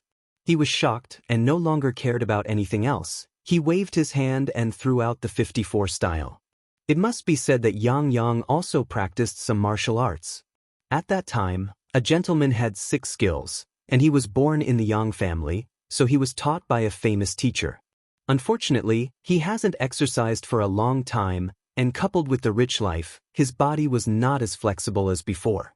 After the 54 style was thrown out, it only made the opponent stop for less than half a breath of time. Then, he held the sword and rushed over. The sword wind whistled through the air and went straight to Yang's neck. Chapter 1609. My life is over. After Yang shouted, he closed his eyes. At this moment, he could even feel the piercing pain of the sword wind slicing through his throat. Dang! A crisp sound rang out. It was the sound of weapons clashing against each other. Then, there was a gust of cold wind, followed by the sound of more weapons clashing. After waiting for a moment, Yang found that he was not dead. He opened his eyes and saw Yang Lu blocking in front of him. At this moment, there was a scratch on Yang Lu's right arm, and blood was flowing out from it.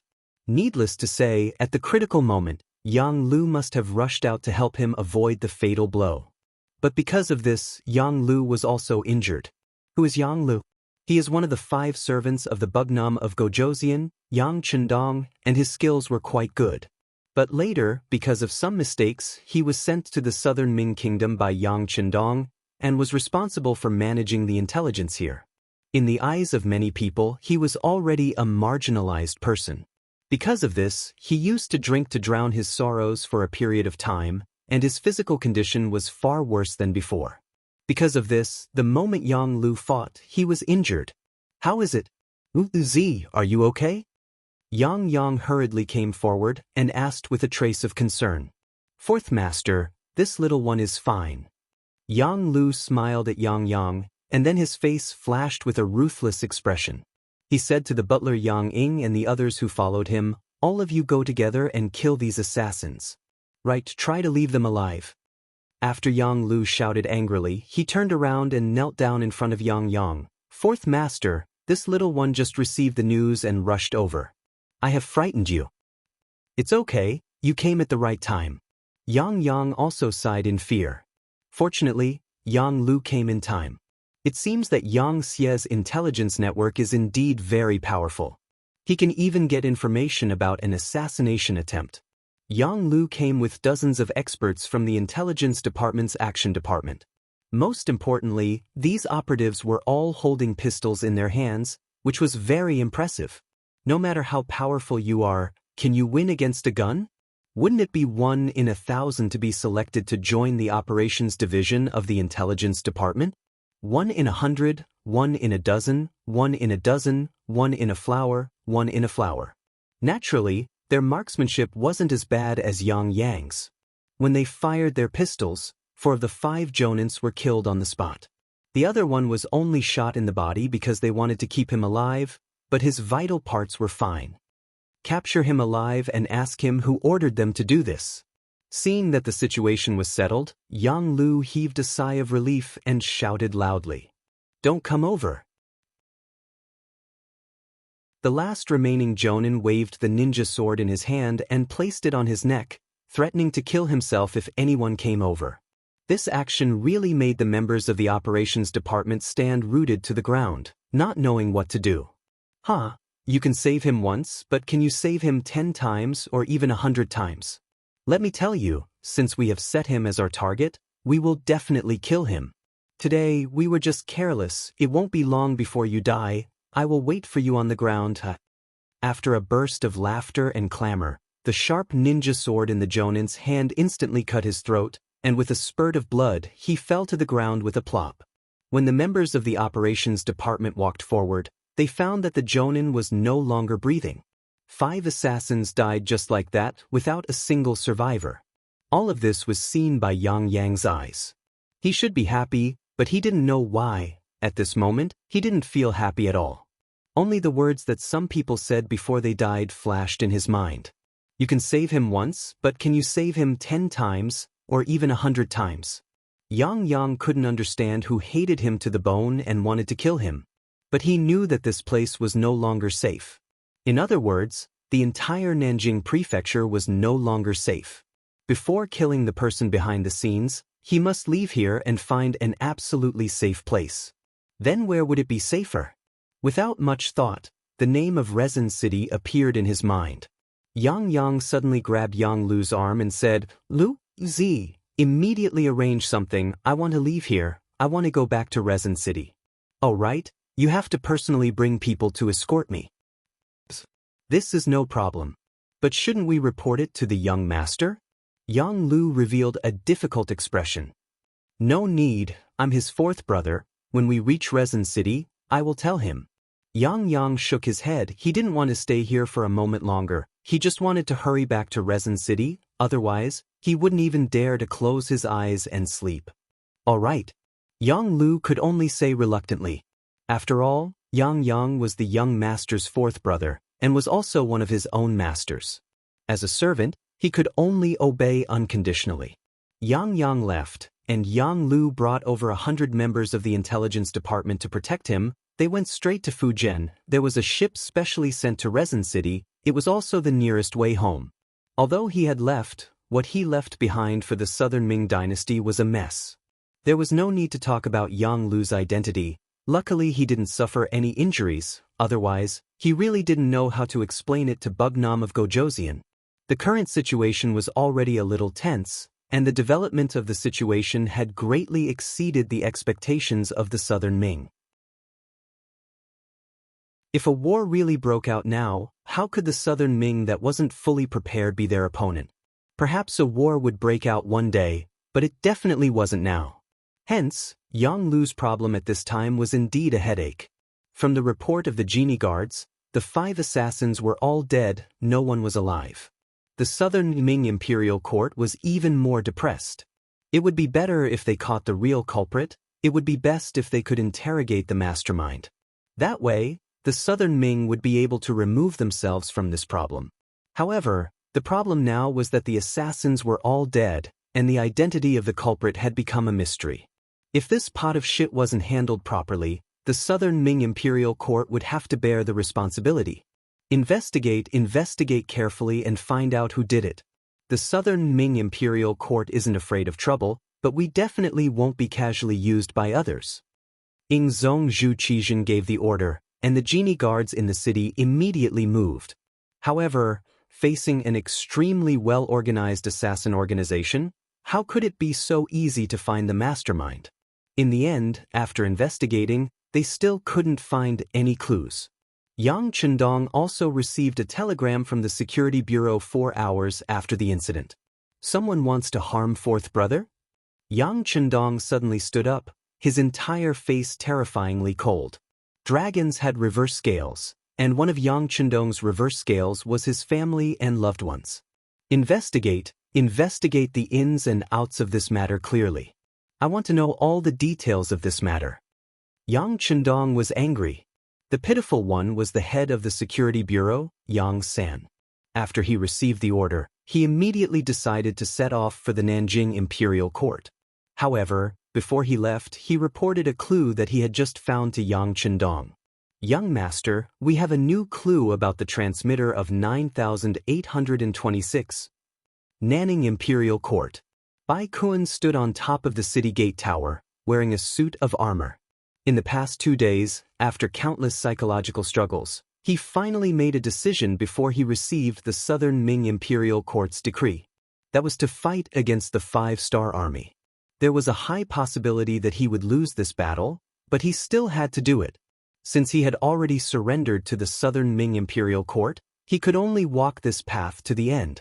He had once surrendered to the Southern Ming Imperial Court from the 3 provinces army.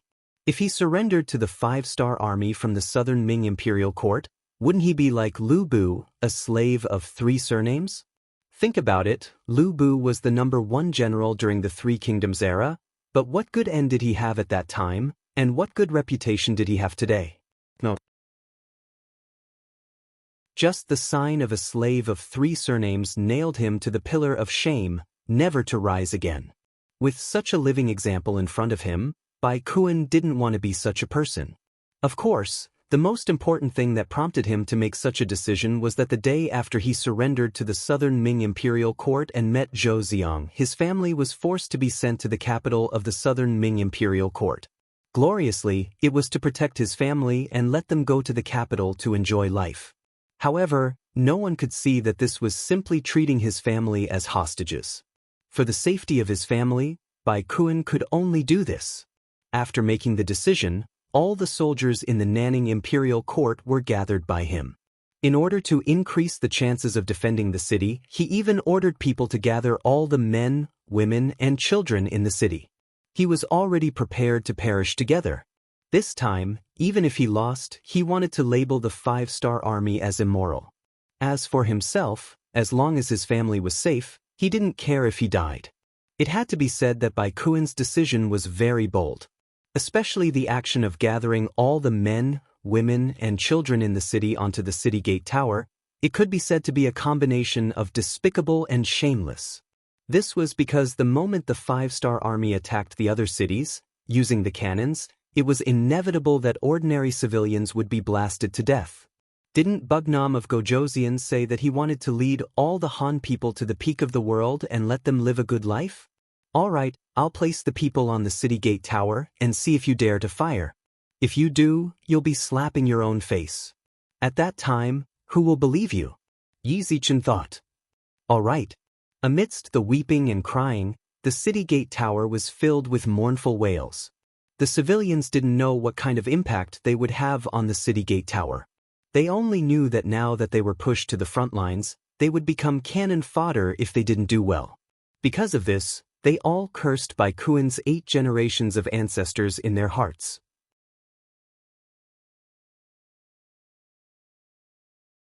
Chapter 1610. However, This kind of greeting was obviously useless. How could a person who wasn't even afraid of death be afraid of being cursed by others? Finally, while Baikun was waiting, the 5-star army began to appear below the city wall. They're finally here. Let's see what you're going to do. Baikun was wearing a full body armor. After looking from afar, he hid behind the civilians. He decided not to show his face and not give the 5-star army a chance to question and scold him. Otherwise, if he was really questioned, it wouldn't look good for him. Are they preparing for a battle? Tian-Hu rode forward on his horse. When he took out his binoculars and looked, he couldn't help but curse when he put it down. This Baikun is really a bastard. That's right, he is indeed a bastard. However, it will be difficult for us to do next.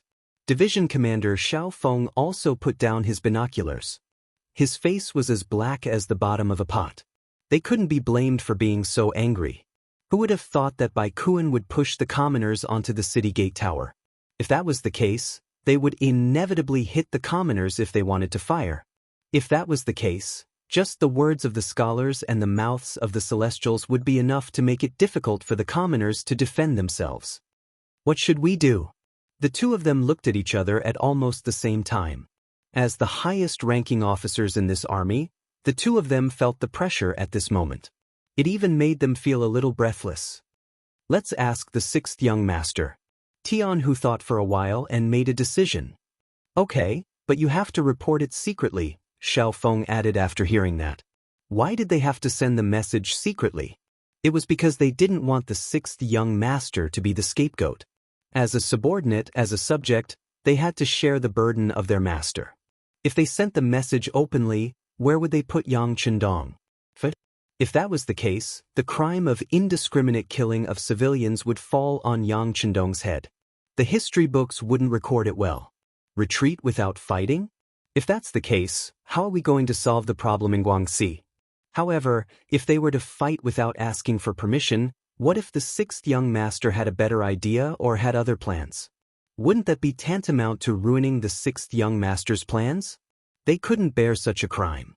Therefore, they had to send a telegram, but they had to send a secret telegram.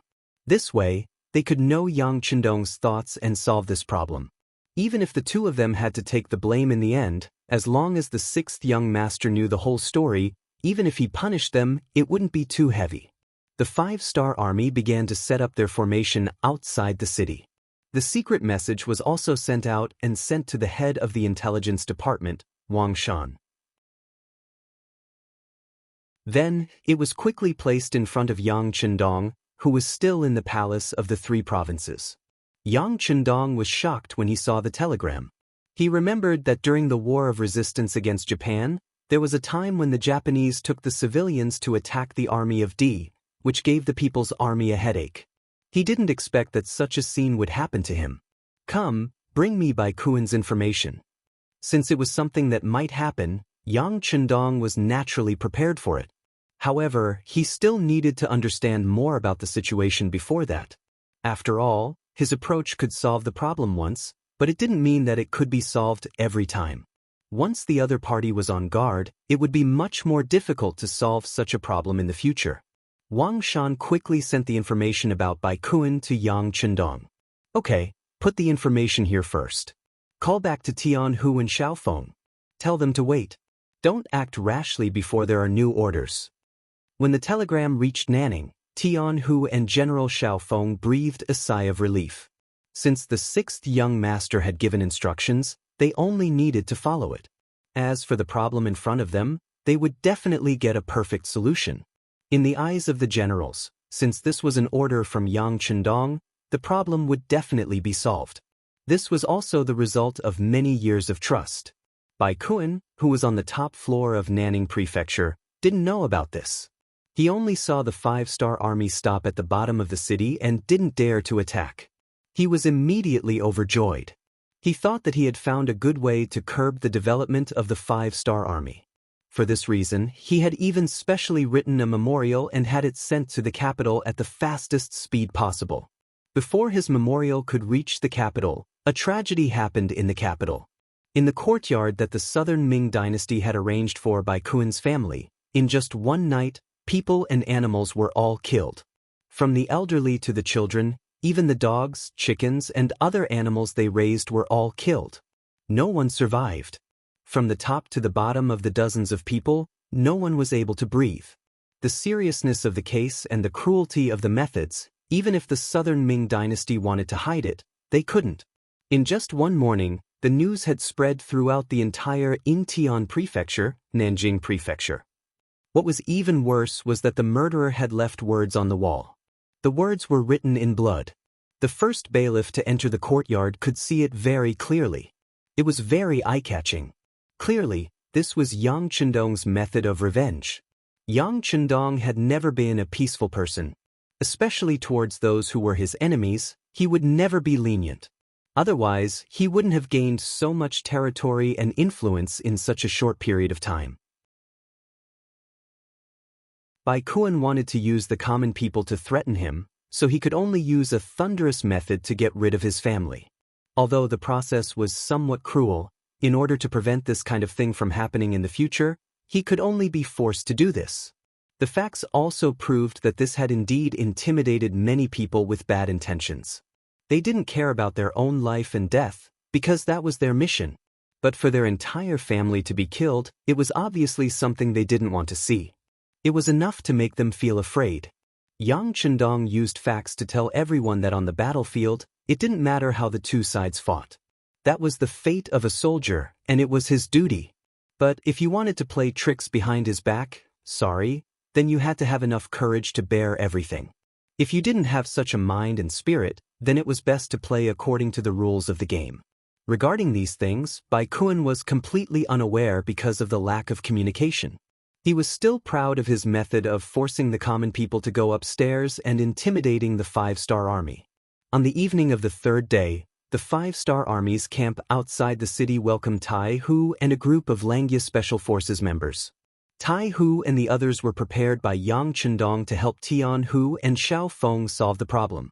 Captain Tai. Tian Hu and Xiao Feng both saluted and greeted. Tai Hu, who had the rank of Major General, also laughed and raised his arm to salute. The two of you have higher ranks than me, I should be the one saluting the two of you. In terms of military rank, both Tian Hu and Xiao Feng were lieutenant generals, and they both had 2 gold stars. But they knew that people like Tai Hu couldn't be judged by military rank. Everyone knew that although the Langya Special Forces had the least number of people, their combat power was very high. They specialized in completing difficult missions that a large army couldn't. Of course, the most important point was that the Langya Special Forces members weren't under the jurisdiction of the five-star army's army. They were under their own rule and were only under the control of Yang Chendong.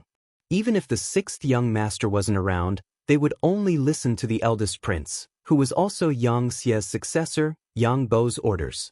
Just based on this, they couldn't be compared to him. Both sides were familiar with each other. After all, they had trained together in the early days and had many years of camaraderie. Now that they were gathered together, they couldn't help but warm up.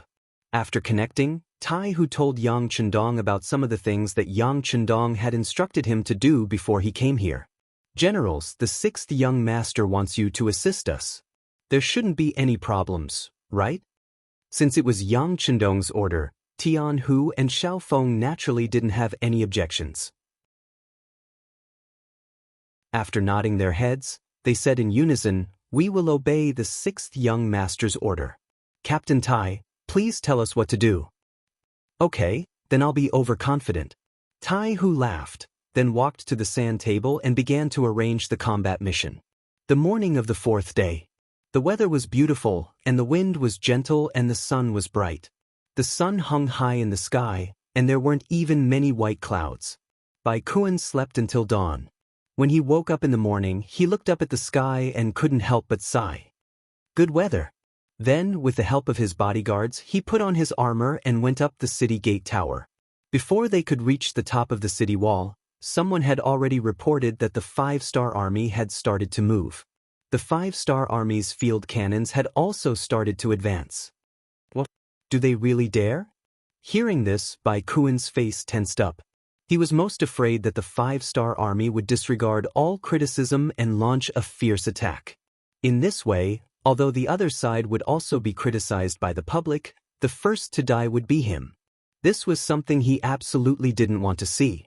He hurriedly went up the city gate tower and saw the cannons continuously moving forward. Not only that, the 5-star army also split up. A large number of cavalry moved towards the north and south gates. What are they doing? Baikuan was puzzled at first. After thinking it through, he couldn't help but let out a sigh of relief. What? Do they want to play a trick of surprise? Then you are destined to miscalculate. On the other city gate towers, I have also arranged for many civilians. Unless you dare to risk universal condemnation, you can dream of attacking the city. The 5-star army's actions didn't make Baikuan feel afraid. He had a feeling that the other side was just bluffing. They wouldn't dare to casually attack civilians. Since that was the case, what was there for him to worry about? Baikuan's heart calmed down. However, what he didn't know was that in the sky above him, there was an air force flying over.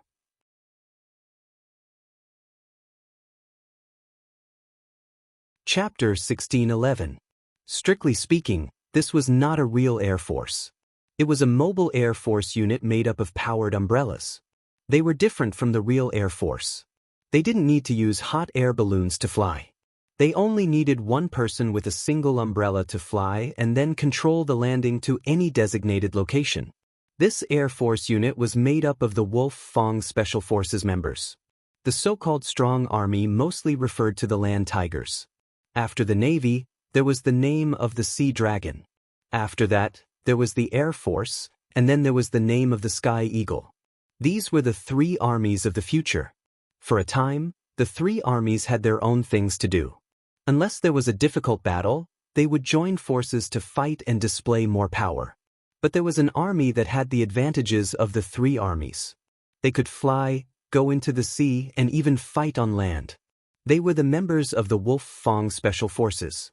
This time, using the powered umbrellas to fight in the air was Yang Chendong's method to break through the situation. When the order was given to Captain Tai Hu, he gladly accepted it. This kind of training was very mysterious in the eyes of other armies. But for the Wolf Fong Special Forces, it was a piece of cake. They didn't know how many times they had trained like this. They had already reached the realm of advancing and retreating freely. Today, it was time for them to test the results. After all, the training was for battle. Now, it was finally time to use it. Hundreds of powered umbrellas rose above Nanning Prefecture and then glided down towards the city. Every soldier had their own clear goal, and they were already familiar with it last night. Now, what they needed to do was to quickly enter the city and kill their way out. They needed to seize the East City Gate and create an excellent opportunity for the main force of the 5-star army to enter the city. As for whether the 300 members of the Wolf Fong Special Forces could complete this mission, there was no need to worry. Every one of them was equipped with a Type 95 submachine gun and was fully loaded with bullets. This was enough to ensure that they would be able to form the greatest combat power and achieve the military objective. Baikuan still didn't know about all this. His eyes were still on the 5-star army. He wanted to see what kind of tricks they were going to play so that he could react accordingly. On top of every city tower, inside every city gate, he had arranged for a large number of civilians to gather here. As long as the 5-star army dared to open fire, they would definitely blow up innocent civilians. This way, they would have to take the blame. If they didn't want to take the blame, they couldn't use the cannons to bombard them, and they wouldn't be able to enter the city. As long as he couldn't enter the city, he had nothing to be afraid of. Previously, he had already transferred the entire Guangxi region's army into the Nan clan manor. There were over 30,000 soldiers in the city, which was more than enough to defend the 4 city walls and the city gates. As time passed, the Southern Ming Imperial Court would definitely send reinforcements when they saw that he was stuck here like a nail. At that time, the entire Nanning Prefecture would be saved. Baikuan even thought that at that time, he might be the true hero of the Southern Ming dynasty. In his heart, he was still dreaming about the beautiful future. He didn't know that nearly 300 people of the 5-star army had already passed over his head. Moreover, the power umbrella made a loud noise. This was because the 5-star army cavalry was moving on a large scale. so the sound was covered by the sound of the horse's hooves. This wasn't because Bai Kun was careless, but because he didn't know what the five-star army was capable of. In fact, it wasn't just him, even Tian Hu and Xiao Feng were considered the core members of the five-star army. However, they didn't know what the power umbrella was and why it was so powerful. It was because of this that Yang Chendong was so mysterious.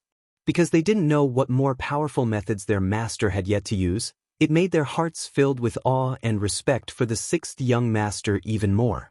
Using the cover, the Wolf Fang Special Forces successfully flew to the sky above Nanning Prefecture. Then, they slowed down and began to move towards the East Gate. In comparison, the East Gate was the furthest away from the five-star army's main force, and the defense was also the most lax. At least until now, they hadn't seen any sign of the five-star army outside the East Gate. Without any opponents, their vigilance naturally decreased a lot. This also created better conditions and opportunities for the Wolf Fang Special Forces to attack. One after another, the power umbrellas flew over and arrived at the street closest to the East Gate. This was also thanks to Bai Kun's cooperation. If he didn't bring all the people in the city to the city tower and the gate, the whereabouts of Tian Hu and the others would definitely attract some people's attention. But now, there was no one on the street, so they could hide their whereabouts quietly. Then, they closed the umbrellas and gathered. They gathered the power umbrellas together and placed them in an empty courtyard. Then, they started to check the equipment and personnel. There were a total of 288 people in this trip. Except for one person who stepped on a roof when he landed and suffered a slight ankle injury, the rest of the people stood in front of them unharmed. Tian Hu faced 287 people. His face was a little red and he was very excited. He knew that after this battle, the name of the Wolf Fang Special Forces would be completely known. Leave 18 people behind to guard the equipment. The remaining 270 people will be divided into 9 teams. Each team has 30 people. Search in a fan shape and move towards the East Gate. Remember, unless you encounter the enemy's main force, it's better not to fire if you don't have to. Do you understand? Tian Hu asked loudly. In the entire team, except for the 18 people who were about to be left behind, the rest of the 270 people answered in unison. If it weren't for the fact that they were in the enemy's heart and couldn't shout loudly, their shouts would have caused the earth to shake. In the following time, they formed the teams. Except for the injured person, 17 people were left behind unwillingly to guard the equipment. The other 9 teams were quickly organized and then followed their respective team leaders to search in the direction of the target. When the Wolf Fang Special Forces was established, one of the earliest tasks was to carry out the beheading operation. Therefore, their vigilance was extremely high. For example, how to camouflage and move forward in the enemy's rear was their specialty. 9 teams with a total of 270 people moved together. This could be said to be the biggest operation of the Wolf Fang Special Forces in the enemy's rear. Everyone knew the importance of this task, so they were very careful when they moved forward. No one wanted to drag the whole team down because of their own reasons. The result of their concerted efforts was that they were not discovered by anyone until they moved to the East Gate. Team 3 and Team 4 will take the initiative to attack. The other teams will protect them. If things go wrong, you can choose to shoot. When they moved to a place 1 mile away from the East Gate, Tian Hu made a gesture to stop the team and start to arrange the situation. 5 minutes later, Teams 3 and 4 with a total of 60 people became the first echelon. They walked out of the darkness and moved toward the East Gate, which was slightly empty. These 60 soldiers were all wearing the military uniform of the South Ming Army. This was one of the items they had obtained when they encountered the patrol team of the South Ming Army. Now was the time to borrow this flag. Outside the East Gate, the soldiers of the South Ming Army stood in a mess. Some of them had even leaned against the bricks below the city gate tower, closing their eyes to rest or taking a short nap. The soldiers would only open their eyes when the civilians under the city gate moved. Then, they would reveal a ferocious look, warning and threatening the innocent civilians not to move. Otherwise, the consequences would be very serious. When Tai Hu and the others saw this through the binoculars, they gritted their teeth in hatred. Was this how the strong bullied the weak and the strong bullied the weak? Did they only know how to threaten the defenseless civilians? What kind of ability was this? Fortunately, teams 3 and 4 attacked at this moment. It was time to save the civilians. They were all wearing the military uniform of the South Ming Army and looked like they had just returned from a patrol. Even if some of the South Ming Army saw them, they did not think much of it and continued to do what they were supposed to do. After all, they were on the same side and there was nothing to be suspicious about. 400 meters, 300 meters, 150 meters, when they were finally 50 to 60 steps away, those with good eyesight could clearly see the faces of the other party. A Chiliarch of the South Ming Army had a puzzled expression on his face. He realized that he did not recognize a single one of the South Ming Army. He did not even recognize a single one of them. This unexpected situation attracted the attention of the Chiliarch.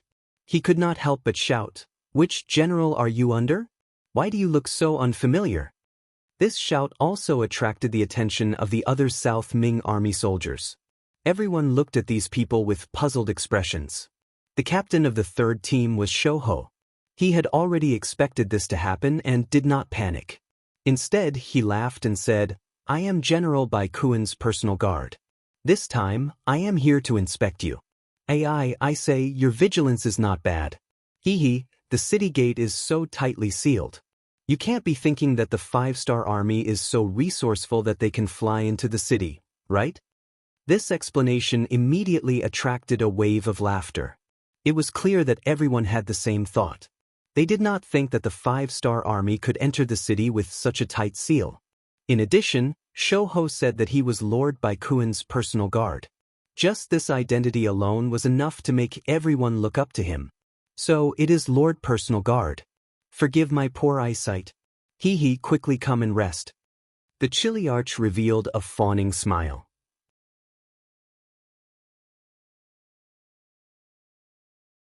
Chapter 1612. Since someone invited him, Shouho naturally wouldn't be polite. He called the members of Squad 3 and 4 and strode towards the East City Gate. While walking, they also intentionally tidied up the long backpack behind them. It contained the 95 style. Completely caught off guard, Shouho brought his men to the side of the Chiliarch. The other members also began to move closer to the other soldiers of the Southern Ming Army. A silent killing intent was spreading. The Chiliarch seemed to be a chatterbox, but he also seemed to have a friendly personality. When he saw Skinny Monkey standing in front of him, he walked up with a smile. Then he noticed the long cloth bag and asked curiously, "Lord Bodyguard, may I know what this is?" "Do you want to know?" Shouho didn't have any intention to refuse. He smiled and took the long cloth from his back and placed it in front of the Chiliarch. "Can I see it? In that case, I'd like to broaden my horizons." The Chiliarch chuckled with an intrigued look on his face. It seemed that everyone was very curious about the unknown. At this moment, not only the Chiliarch, but the other Southern Ming soldiers also came to the side of the Langia Special Forces members with curious looks. Even the Southern Ming soldiers who were responsible for guarding the civilians also gathered. "Then I'll show it to you. This is the secret weapon prepared by Lord Bai Kuen." Skinny Monkey-like laughed, then gave a look to the other Special Forces members. Then, the long cloth strip was slowly opened, and the black gun body appeared in front of the Southern Ming soldiers. Most of these Southern Ming soldiers were people who rebelled with the 3 provinces King Zhu Huitu. But after Bai Kuen surrendered to the Southern Ming Army, they also changed and became part of the Southern Ming Army. For people like them, their military quality was very ordinary, not to mention their knowledge. For people like them, firearms were something they had only heard of and had never seen with their own eyes. Not to mention the extremely advanced 95 style.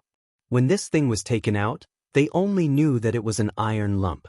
As for what it was used for, they had no idea at all. Shouho and the other members took out the 95 style in front of the enemy, then held it in their hands and pulled the safety. "How is it? Have you never seen him before? Let me tell you, this is the newest firearm. Its name is the 95 style. How about this? There's no point in just talking about it. I'll show you all their might so that everyone will have more confidence when it comes to defending the city. Yes. Let us take a look and we will be more confident. The southern Ming soldiers nodded in agreement. They didn't know that at this time, they had already taken a step into the gates of hell. Skinny Monkey and the others didn't expect things to go so smoothly. Each of the team members quickly communicated with each other with their eyes. Skinny Monkey even straightforwardly made a hand gesture. This was not only for the 59 team members beside him to see, but also for Captain Tai Tiger, who was a mile away. He was sending the signal to attack. Fire! Everything was ready. The Chili Arch was still standing together with the soldiers, waiting to watch the show. Suddenly, they realized that the black muzzles were pointed at them. Before they could react and understand what was going on, gunshots rang out. Bullets flew out from the muzzles as if they had eyes and hit their bodies. In exchange, the southern Ming soldiers fell to the ground one after another. Their bodies were strangely identical, with bullet holes that were bleeding. At such a close distance, and when the enemy wasn't prepared, the 1,000 southern Ming soldiers didn't even have time to react before they fell to the ground one by one. The originally bustling East City Tower instantly became much more spacious. Charge! Tai Tiger was overjoyed when he saw all of this. Skinny Monkey and the others had successfully completed their mission and occupied the East City Gate. Now it was time for him to launch his attack. He stood up and gave the order to the other members of the Special Forces to charge. At the same time, he raised his hand and shot a red signal flare into the sky, signaling to the 5-star Army cavalry outside the city to attack. The first to be frightened by the sudden change on the city tower were the commoners who were driven into the city. Just a moment ago, they saw the southern Ming soldiers surrounding Skinny Monkey and the others. But in just a short while, all of them fell to the ground and became corpses? What kind of powerful weapons were these people holding? Also, if these people wanted to attack them with guns, what should they do? Wait for death? Even at this time, the commoners were still cowering and huddling together. No one thought of resisting with their lives.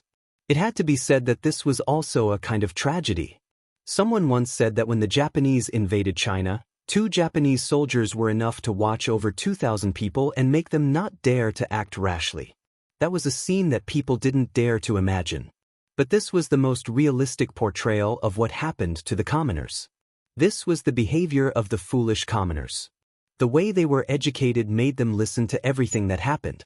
Without anyone leading them, even if they knew that they would die, they would still accept it. They didn't even have the thought of resisting. It really made people angry and sad. However, this kind of thing wouldn't happen in the future. After becoming a Yangtze citizen, they would be educated and learn how to read and learn. At that time, they would know that people's lives were equal. If others wanted to kill them, they would kill them back. This was a legitimate defense and also a result of human nature. In this way, if someone wanted to harm the Han people in the future, they would have to wait for the countless Han people to stand up and resist them. At that time, even if you were a devil, the commoners would work together to tear you to pieces and defeat you.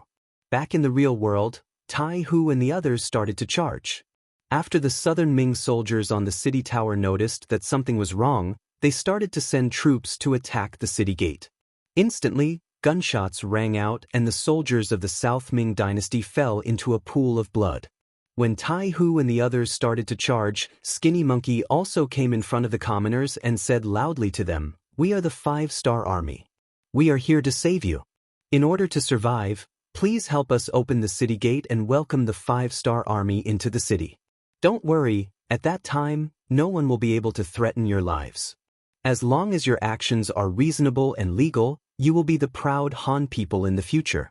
No one will dare to bully you anymore. I can guarantee that." Hearing Skinny Monkey say that he was sent by the 5-star Army to save them, there was no need for any guarantees. The commoners all became excited. In the past, there were some rumors about the 5-star Army, saying that they were very good to the Han people. If there were people who didn't believe it when they were defending the city, the 5-star Army didn't use cannons to blast open the city gate and injure them. Therefore, at this moment, there was no need for Skinny Monkey to guarantee anything. all of the commoners chose to believe him. What are you waiting for? Open the city gate and let the 5-star army in. Among the commoners, someone finally reacted and shouted. The commoners were like this. Once someone took the lead, they could display unimaginable strength. With everyone working together, the thick city gate was pushed open. At this moment, smoke and dust could be seen rising from the east gate. That was the scene of the 5-star army's cavalry from the north and south of the city. Very good, you have used your actions to save your own lives. You have done very well. However, there are still many commoners like you who are being used at the other 3 city gates. If you are willing, you can come with us to save more commoners. As the saying goes, saving a life is better than building a 7-storied pagoda. Your chance to accumulate good karma has come. Of course, if you don't want to go, no one will force you. As long as you stay here, your safety will be guaranteed. Skinny Monkey was still using his words to encourage the commoners. This was because this step was the first step for them to change. Under Skinny Monkey's persuasion, and with the thought that saving people could accumulate good karma, the main reason was that many of the commoners' relatives were still at the other city gates and they indeed needed their help. Therefore, this suggestion quickly gained the support of most of the commoners. At this moment, more and more commoners responded, and Skinny Monkey's team continued to expand. Good, then everyone get ready. When the main cavalry of the 5-star army enters the city, we will go to the other city gates. At that time, how many commoners we can save will depend on you. Skinny Monkey was very satisfied with the commoners' performance and immediately grinned. In front of the city gate, Tai, who led 7 small teams to snipe the South Ming army coming down from the top of the city gate. Those who were able to join the Wolf Fong Special Forces and pass the assessment were all very skilled. As for the marksmanship, it was the focus of their training. Not all of them were sharpshooters, but they were not far from it. When they unleashed their godly spear techniques, none of the southern Ming soldiers who rushed down the city walls were able to escape. They were all shot to death. Thousands of people rushed down continuously, but none of them could reach the city gate. The general guarding the east city was finally afraid. He no longer sent people to attack the city gate.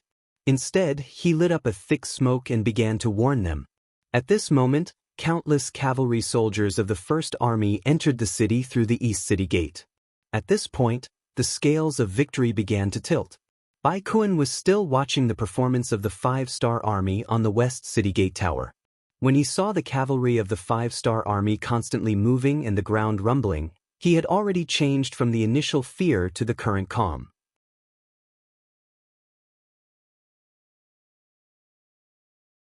Chapter 1613. In his opinion, this was simply the 5-star army's bluff. If they really had such strength, they would have charged into the city a long time ago instead of lingering here from morning to noon. It was as if they had nothing to do. Lord, thick smoke, thick smoke. A guard casually looked back out of boredom and saw the thick smoke rising from the east gate. Then he exclaimed out loud. What thick smoke? Seeing how unsettled his guard was, Bai Kun showed a disdainful expression. He was already thinking of kicking this person out of the guard team. After all, if he wanted to follow his own people, he needed to be calm because he was a hero of the southern Ming dynasty. As he spoke, Bai Kun also turned around and saw the thick smoke rising from the east gate. At this moment, he completely forgot what it meant to be calm. He just stood there with his mouth wide open. He didn't know what to do. Wasn't there no 5-star army outside the east gate? Why is there smoke rising all of a sudden? What is going on? Could it be that someone had mistakenly lit the smoke signal? As soon as this idea came out, it was directly rejected by Bai Kun. Even if there was a mistake, it should have been extinguished immediately instead of letting the smoke get bigger and bigger. In this case, there could only be one result. The east gate was in danger, and it might have been breached by the 5-star army. What's going on? Where did the main force of the 5-star army come from outside the east gate? How did they attack the city? Why didn't we hear the sound of cannons? As soon as he opened his mouth, he asked a series of questions. But regarding all this, no one knew what was going on, so naturally, no one could answer Bai Kun's question. Report. Fortunately, It didn't take long before a scout from the city rushed to Bai Kuen's feet. What the hell happened? Tell me. Bai Kuen grabbed the scout's collar and asked with red eyes. Reporting to the general. That scout was also shocked by Bai Kuen's words. However, he still replied instinctively. The 5-star army suddenly appeared in the city and attacked from the inside. Now that the main force of the 5-star army has entered the city, all the city gates have become dangerous. General, please send reinforcements. When the scout's reply entered Bai Kuen's ears, he shook his head in disbelief. Impossible. How could there be 5-star army reinforcements in the city? Didn't we check it before? Where did they come from? Bai Kuen found it hard to believe the truth in front of him. If someone were to tell him right now that the 5-star army's reinforcements had flown over while his attention was focused on the cavalry below the city walls, he would definitely not believe it. But now, regardless of whether he believed it or not, things had already happened. What he needed to do now was to send reinforcements. But the problem was, if he were to face the 5-star army head-on, would his 30,000 South Ming soldiers really be a match? If he was an opponent, why would he threaten the commoners to become human shields? Although he knew that the possibility of them being a match wasn't high. But at this moment, he had no other choice. Bai Kuen waved his hand and said with the attitude of a general who wouldn't return, "Leave a portion of you to guard the west side of the city.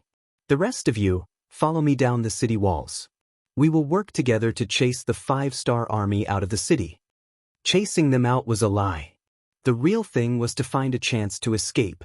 Because when Bai Kuen said this, he didn't have the confidence to do it. The soldiers below didn't know the truth. They only saw that even the general was going to get on the horse, and they were all encouraged. Thinking that the city was still their territory, they all shouted and followed Bai Kuen down the city walls. The 5-star army's cavalry entered the city. Leading them was a division commander, Tae Mu.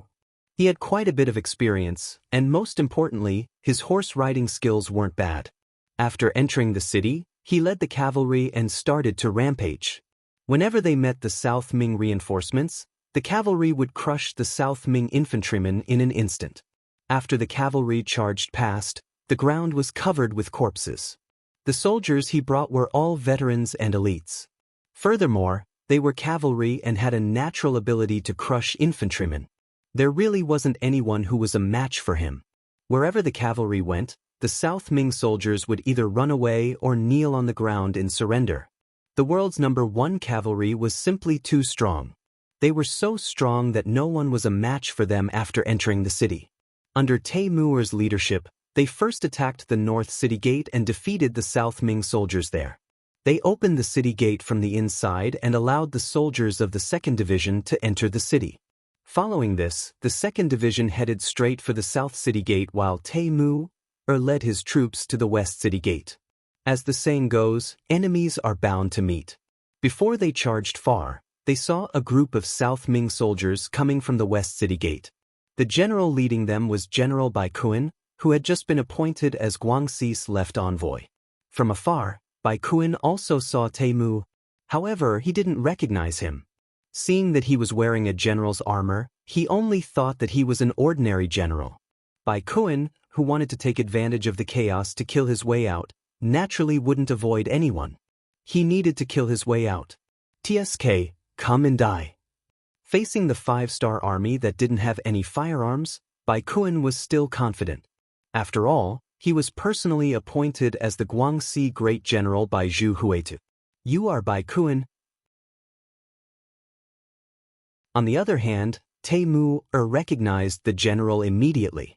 This was also because before the battle, someone had drawn a portrait of Bai Kuen. It was precisely because he had seen it that he recognized Bai Kuen. He was a little surprised. He was surprised that Bai Kuen recognized him. However, at this moment he definitely wouldn't back down because of this reason. On the contrary, he waved his spear and charged forward. Who cared how this person recognized him? He would kill him first. Good timing. Tae Muer wasn't disappointed that Bai Kuen didn't respond. He only needed to know that Bai Kuen's identity was very important. Holding his scimitar, Tae Muer began to speed up. It was precisely because he knew Bai Kuen's identity that Tae-mu didn't dare to be careless. Before he attacked, he had already made sufficient preparations. His other scimitar was ready to be unsheathed at any time. On the other hand, Bai Kuen's fighting strength was weaker than Tae-mu's to begin with. In addition, he had underestimated his opponent. He didn't think that his luck would be so bad that he would randomly encounter a famous general in the 5-star army. Therefore, when he attacked, he held back 30% of his strength so that he could charge forward later. After all, he didn't know how difficult the road ahead would be. If he used up all his strength right away, what would he do in the future?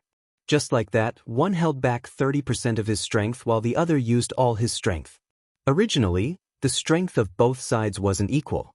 The strong were stronger and the weak were weaker. After just one exchange of blows, Bai Kuen knew that he had made a big mistake. The spear and scimitar collided. In that instant, a huge force was transmitted through his arm. It also caused Bai Kuen's entire body to tremble. His right hand that was holding the weapon almost lost its strength and threw it away. When an expert showed his hand, it was obvious whether he was skilled or not. After knowing Tae-mu's strength, Bai Kuen decided to use all his strength to deal with him. At the same time, he secretly cursed his bad luck. How could he meet such a fierce general so casually? However, it was obviously a little too late for Bai Kuen to get serious. Tae-mu, who had gained the upper hand in one move, laughed heartily and waved his left hand. The scimitar quickly drew a gust of wind and slashed across Bai Kuen's armor. With one slash, the armor was split into two. At the same time, blood and flesh were drawn out. It was just one slash. If it wasn't for the armor protecting his body, Bai Kuen's body would have been split into two. Ayaya! Bai Kuen involuntarily cried out when he felt the intense pain in his chest. He then turned around and tried to leave. Beside him, a few of his personal guards rushed over on their horses in an attempt to save their master. The bodyguards weren't slow. However, compared to the soldiers of the world's #1 cavalry army, they were much slower. These soldiers seemed to have expected something would happen. Without waiting for the bodyguards to rush over, they rushed out and blocked the path of the bodyguards. Taking this opportunity, Tae-mu chased after Bai Kuen. Just as Bai Kuen turned his horse around, a slash of his scimitar came towards him. Bai Kuen didn't expect that he would be hit again. His arm was hit once more, and he fell from his horse as a result. Save the general! When the bodyguards who didn't have horses saw this scene, they quickly rushed forward and blocked Tae-mu with their lives. Then, under the protection of the bodyguards, Bai Kuen, who was covered in blood, led the infantrymen behind him and kept retreating. Take the small path. Although Bai Kuen had been slashed twice, he was still conscious. After that exchange, he saw the power of the 5-star army's cavalry. He knew that it wasn't realistic to escape by the main road.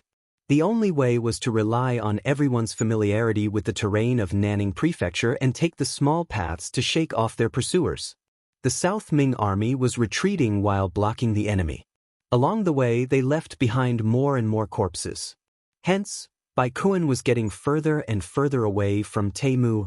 He was now 70 steps away. Let's stay. Seeing the fat meat in his hands trying to slip away, how could Tae-mu agree? If he really let the target escape, who knew how the other division commanders would laugh at him when he returned? He took out the Big Dipper crossbow from his back and pulled the bowstring. The Big Dipper crossbow was the exclusive weapon of the world's #1 army. Because the materials used to make it were expensive, it wasn't easy to make. Hence, the only army that could use it was the world's #1 army. When the Big Dipper crossbow was taken out, the so-called South Ming army became a target that couldn't withstand a single blow. Faced with the crossbow that could fire 7 arrows at a time, and the speed at which the arrows were loaded and loaded was extremely fast, a large number of South Ming soldiers fell in just 2 waves of attacks.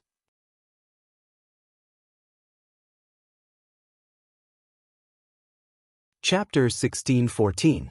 Some of them had already become corpses, while others had knelt down and surrendered out of fear. This caused Tae-mu to have no obstacles in his way. With a loud laugh, Commander Tae-mu leapt out on his horse and headed straight for the injured Bai Kuen. The Five-Star Army's cavalry entered the city, which meant that Nanning Prefecture had fallen. When the 4 city gates opened from the inside, countless commoners erupted with their strength, knocking down the 20,000 southern Ming soldiers. The strength of the commoners could not be underestimated. It was fine if they didn't erupt, but once they did, the shocking strength they released would leave people speechless. Thus, Nanning Prefecture fell. The pitiful Bai Kun was first captured alive by Tai Mu due to his injuries. After a simple bandage, he was tied to a pillar in front of the city square. Countless commoners swarmed over. The timid ones were allowed to throw rotten eggs or green vegetables at Bai Kun's body. The more daring ones directly spat at him. There were even some who urinated on him on the streets. As for the more daring ones, they used sharp daggers to slice off Bai Kun's flesh under the supervision of the Five-Star Army soldiers.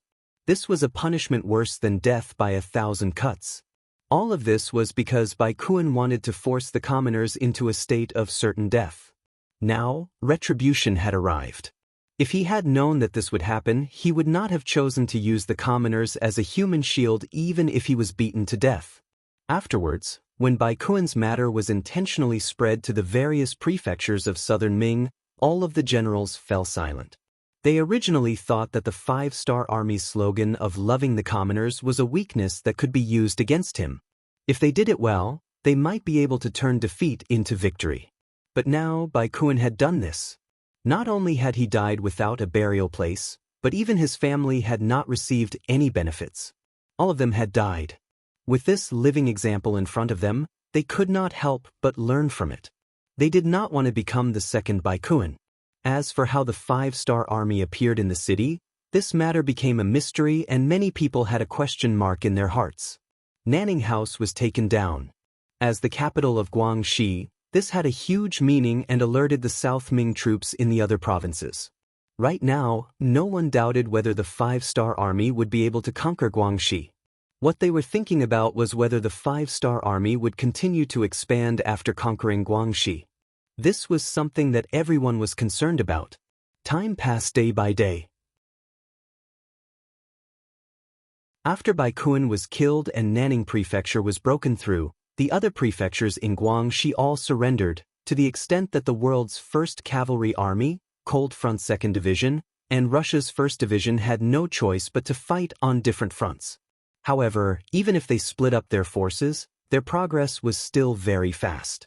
Without encountering any tough battles, the Five-Star Army's vanguard would often open their doors and surrender. Just like this, in less than a month, the entire Guangxi region was under the influence of the Five-Star Army. Yang Chendong had also achieved his goal when he first came to Yunnan House, which was to completely control Yunnan, Guizhou, and Guangxi. In the 6th month of 1467 AD, when everyone's attention was on whether the Five-Star Army would continue to expand, Commander Xiaofeng's 2nd Division suddenly went south from Guangxi's Lianzhou Prefecture. With the firearms in their hands, in a short 10 days, they took down Guangxi's Gaozhou Prefecture and Laizhou Prefecture. This action shocked Guangdong's Chief Minister Yang Xian, who had been paying attention to the Five-Star Army. Previously, his staff had made many hypotheses, but they did not think that the Five-Star Army would make a move on Guangdong. This sudden action made Yang Xian feel somewhat at a loss. Afterwards, he anxiously called for a meeting of Guangdong's rank 4 civil and military officials to discuss a solution. In the meeting, everyone was arguing incessantly. Some people felt that the Five-Star Army was not to be trifled with.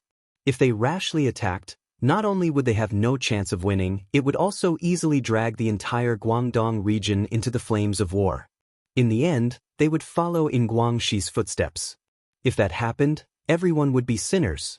There were also people who felt that it was fine to attack, but they had to obtain the emperor's orders. Otherwise, they would be acting without a valid reason. If the Five-Star Army only wanted to take over these 2 prefectures and did not intend to start a war on Guangdong, then if they took the initiative to attack, wouldn't they be forcing the Five-Star Army to make a decision? After all, there was news from the front lines that the Five-Star Army wanted to take over Laizhou Prefecture because it was close to the sea. It was convenient for the Five-Star Army to transport supplies to the 3 provinces. This was a bit forced. Taking over other people's land to transport supplies was a bit too much. However, in the end, who asked the 5-star army to be so strong? This method was not reasonable, but it was somewhat reasonable. There were also people who wanted to directly attack back. The people who made this suggestion were mostly generals with lower statuses. They felt that the 5-star army taking over Gaozhou and Laizhou was already a provocation to the entire southern Ming Empire. If they did not attack back, where would their face be? Facing all kinds of thoughts, there was still no final decision even when the sky turned dark. Yang Xian could only announce the end of the meeting and return to his own residence's backyard. It must be said that this was a place that he often appeared in recently. The reason why he often came here was because there was an extremely important person living in the courtyard. Usually, when Yang Ding wanted to enter, he had to report his arrival. But this time, he didn't care so much. He directly broke in with a few servants and saw Minister Xie Chongshu, who was writing memorials in the room. Xie Chong, Minister of Rights of the Southern Ming Empire. A month ago, he was ordered by Emperor Zhu Qizhen to Guangxi to prepare to negotiate with Bugnam of Gojoseon. But no one knew that Xie Chongshu was very afraid of death in his bones. There were no more records of this person in history. Only some unofficial records recorded that he was once a grand scholar, but his ranking was not very high. The reason why he was able to become the Minister of Rights was because there was no one in the southern Ming Empire. In addition, he was willing to give money to those eunuchs. Because he was afraid of death, Xie Chong walked slowly the entire way. As a result, he only arrived at the capital of Guangdong province 10 days ago. When he arrived, there was already news that the 5-star army had taken over the entirety of Guangxi. Xie Chong was unable to accept this result. Didn't he receive a report from the imperial court a while ago that Baikuan had built a human wall in Nanning and blocked the advance of the 5-star army? However, how long had it been? How could the entire territory be taken over by the 5-star army? Since Guangxi was gone, Xie Chong's mission was also gone. He quietly entered Sir Yang Fu's residence without alerting anyone. From his point of view, it was very likely that the imperial court would send a new decree. At that time, he could return to the capital and leave this dangerous place. However, who would have thought that the 5-star army would take an inch and want a mile? Not only did they take over Guangxi, they even sent troops to occupy Gaozhou and Laizhou. This was not something that the southern Ming Empire could tolerate. Thus, he wrote another letter to the imperial court and waited for the new decree. Others did not know that Xie Chong had come to Guangdong, but as the host, Yang Xian, was very clear. Xie Chong lived in the backyard of his residence. If he wanted to see him, he could do so after notifying him. Tonight, he suddenly barged into the courtyard because he wanted to ask what the emperor and the imperial court were thinking. Facing the aggressive 5-star army, whether they wanted to fight or make peace, they had to give an explanation. You're here. Have a seat. Xie Chong did not care about Yang Xian barging in at night. This was someone else's residence. If they wanted to come in, they could come in. Why would they need his permission? Not to mention, he also had some things to say to Yang Xian. Lord Minister, the situation outside is very chaotic. It is very difficult for me. After sitting down, Yang Xian began to complain. I know. Lord Yang, don't worry. I have already sent an urgent letter to the imperial court. I believe that there will be a reply soon. Don't worry. Xie Chong was already panicking. However, in order to stabilize the morale of the soldiers and the people, he pretended to be comforting. Hearing that the letter had been sent, Yang Xian's expression became much better. Presumably, the imperial court would not blame him for losing Gaozhou and Laizhou after knowing that the 5-star army had sent out such a powerful force. If that was the case, it would be much easier to deal with this matter. At this moment, he was also grateful that Minister Xie Chong was here. At least, his position was not the highest. If something really happened, he would not have to take the blame. Although his mood became better, it was impossible to say that he was completely at ease. After all, he was the chief minister of Guangdong, the highest-ranking official here. If something happened in Guangdong, Xie Chong would be punished. He would not be any better. Since there were no outsiders here, Yang Xian could ask some probing questions. Minister Xie, you see that the 5-star army doesn't care about anything. Shouldn't we also do some defensive work? For example, the teaming guard is not far from Gaozhou. Can we order them to prepare for battle in advance? Yes, Xie Chong said after thinking for a moment. Before receiving a new decree from the imperial court, no one knew what the emperor's decision would be. If the emperor decided to fight and he did not make any preparations, wouldn't he be delaying the important matter? He could not bear this responsibility. However, preparations were still preparations. After thinking for a while, Xie Chong said, Lord Yang, you can order the Guanghai Guard to make appropriate preparations. However, you must remember that if the 5-star army does not intend to continue east, do not take the initiative to provoke them. Violators will be punished according to military law.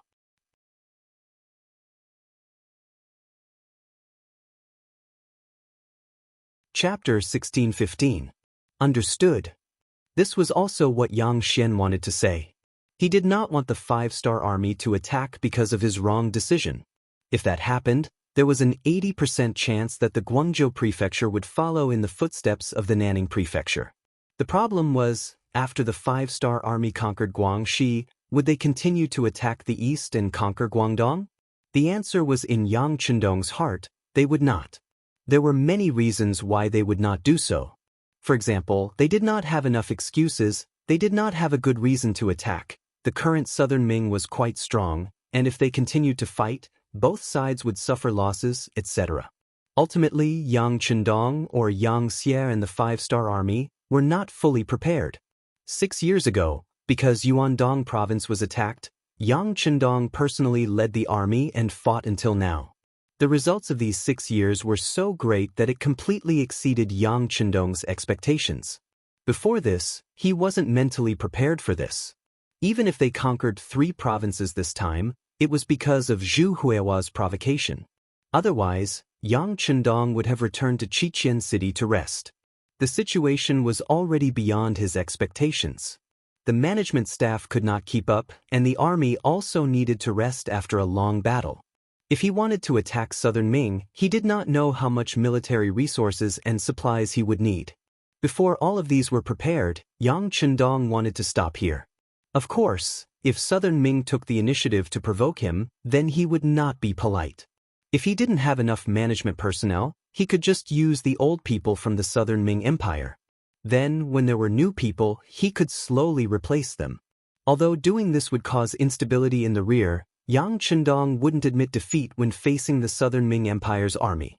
As for conquering Gaozhou and Laizhou, Yang Chendong really wanted to open up a sea supply route. In this way, all kinds of military supplies could enter the 3 provinces faster, and it would play a great role in stabilizing the situation. With such benefits, he had no choice but to do it. As for whether this would cause the southern Ming Empire to be disgusted or even take the initiative to send troops, Yang Chendong didn't want to think too much about it. What's the matter? You guys didn't care when Zhu Huiqiang sent troops to Langsun. You guys even supported Zhu Huiqiang with cannons. You even let Wang Mubin of Shiping deal with me. Taking down these 2 houses would be considered as interest. That was what Yang Chendong thought. After allowing Xiao Feng to take down Laizhou Prefecture, he ordered Lung Feng and the 2nd Division to build a port to receive the resources from Qiqian City. He himself was waiting for the southern Ming Imperial Court to send someone to negotiate with him. Although there was a southern Ming envoy named Zhou Ziang in the Nanning Prefecture, Yang Chendong wasn't going to talk to him. This person's rank was too low. He had already received news that Minister Xie Chong had personally come. Since that was the case, it was better to have a chat with this person. Zhou Ziang, who had been neglected, was much more haggard than a month ago. He didn't know what was going on outside. He couldn't sleep well and didn't eat well. He had lost more than 5 kilograms. He had also requested to meet with His Highness Bugnam of Gojoseon more than once. At this moment, he no longer had the arrogance from before. Even when he spoke to a courier, he was very polite. However, even though he was polite, the courier didn't take him seriously. Perhaps it could be said that the order he received was to watch Zhou Ziang and the others. Everything else had nothing to do with him. He had requested for a meeting for several days. In order to achieve his goal, he had even taken out all of his valuables. It was all to curry favor with the courier. However, there was still no progress. At first, he thought that the other party thought it was too little, so he kept increasing the price.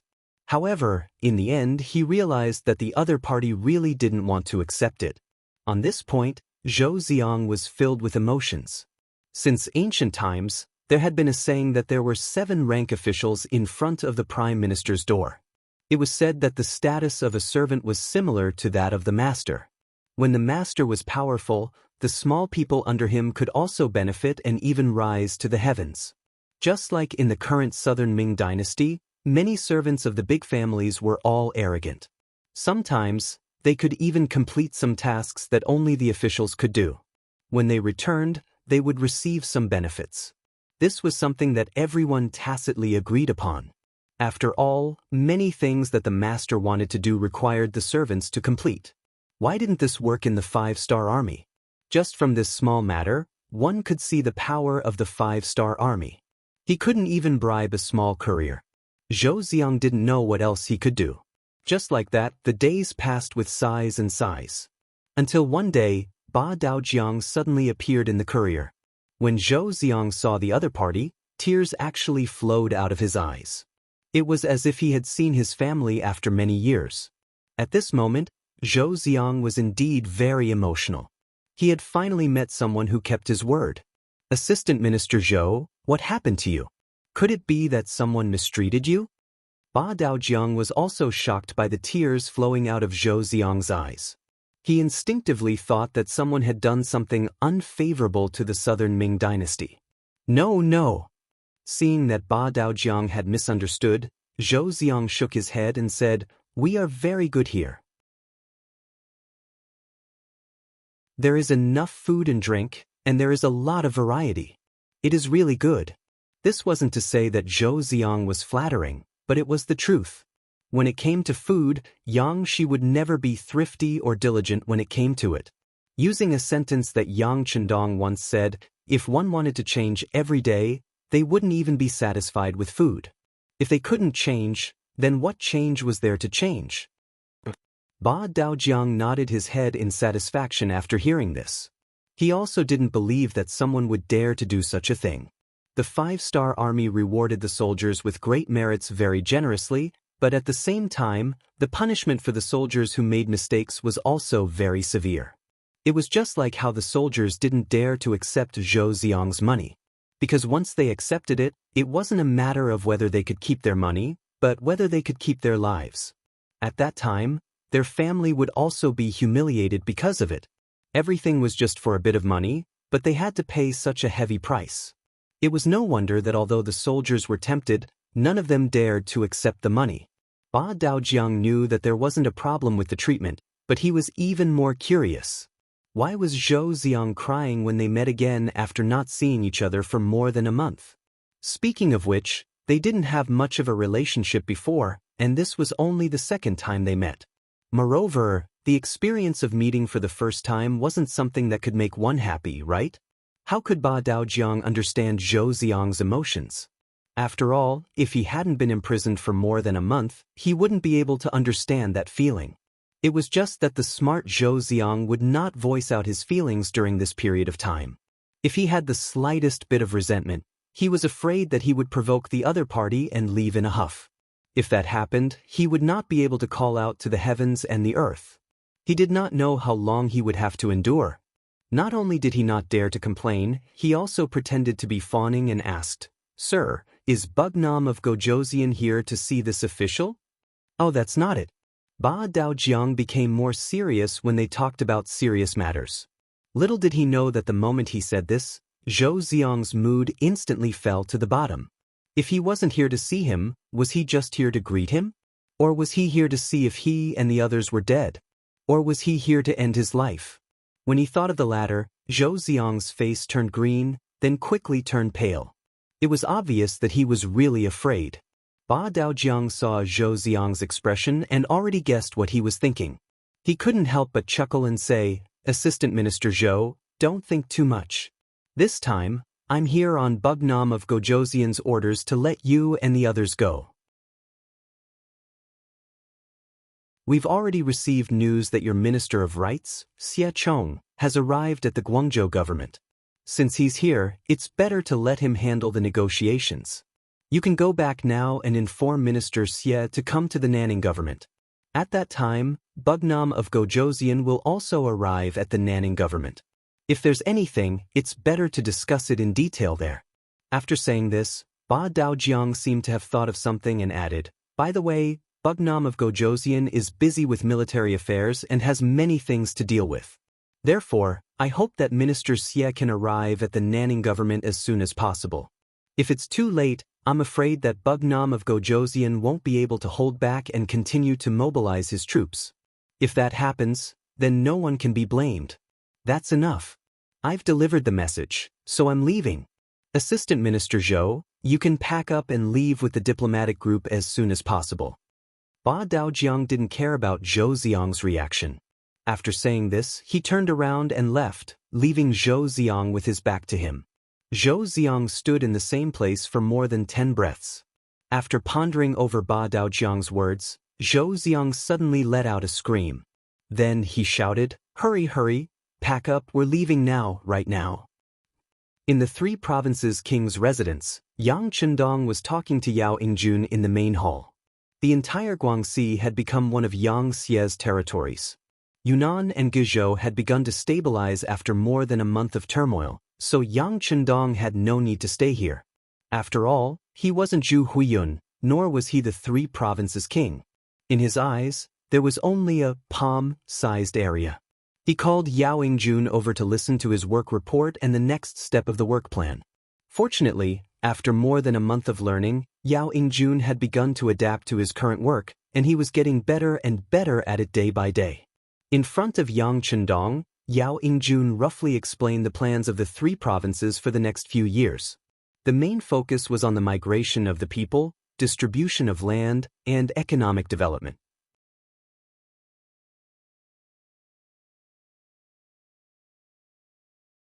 Chapter 1616. In the process of listening to the report, Yang Chendong would add some of his own opinions from time to time. Yao Yingjun kept nodding as he listened, and then took notes. Evidently, being able to hear Yang Chendong's direct teachings was something that all of the Yang Xie officials were envious of. It took more than 2 hours for the report to be completed. At the end, Yao Yingjun looked at Yang Chendong and said, "Sixth young master, I have a request that I hope you can agree to." "What is it?" "Tell me." Yang Chendong thought that Yao Yingjun wanted financial support. After all, it was impossible to move without money.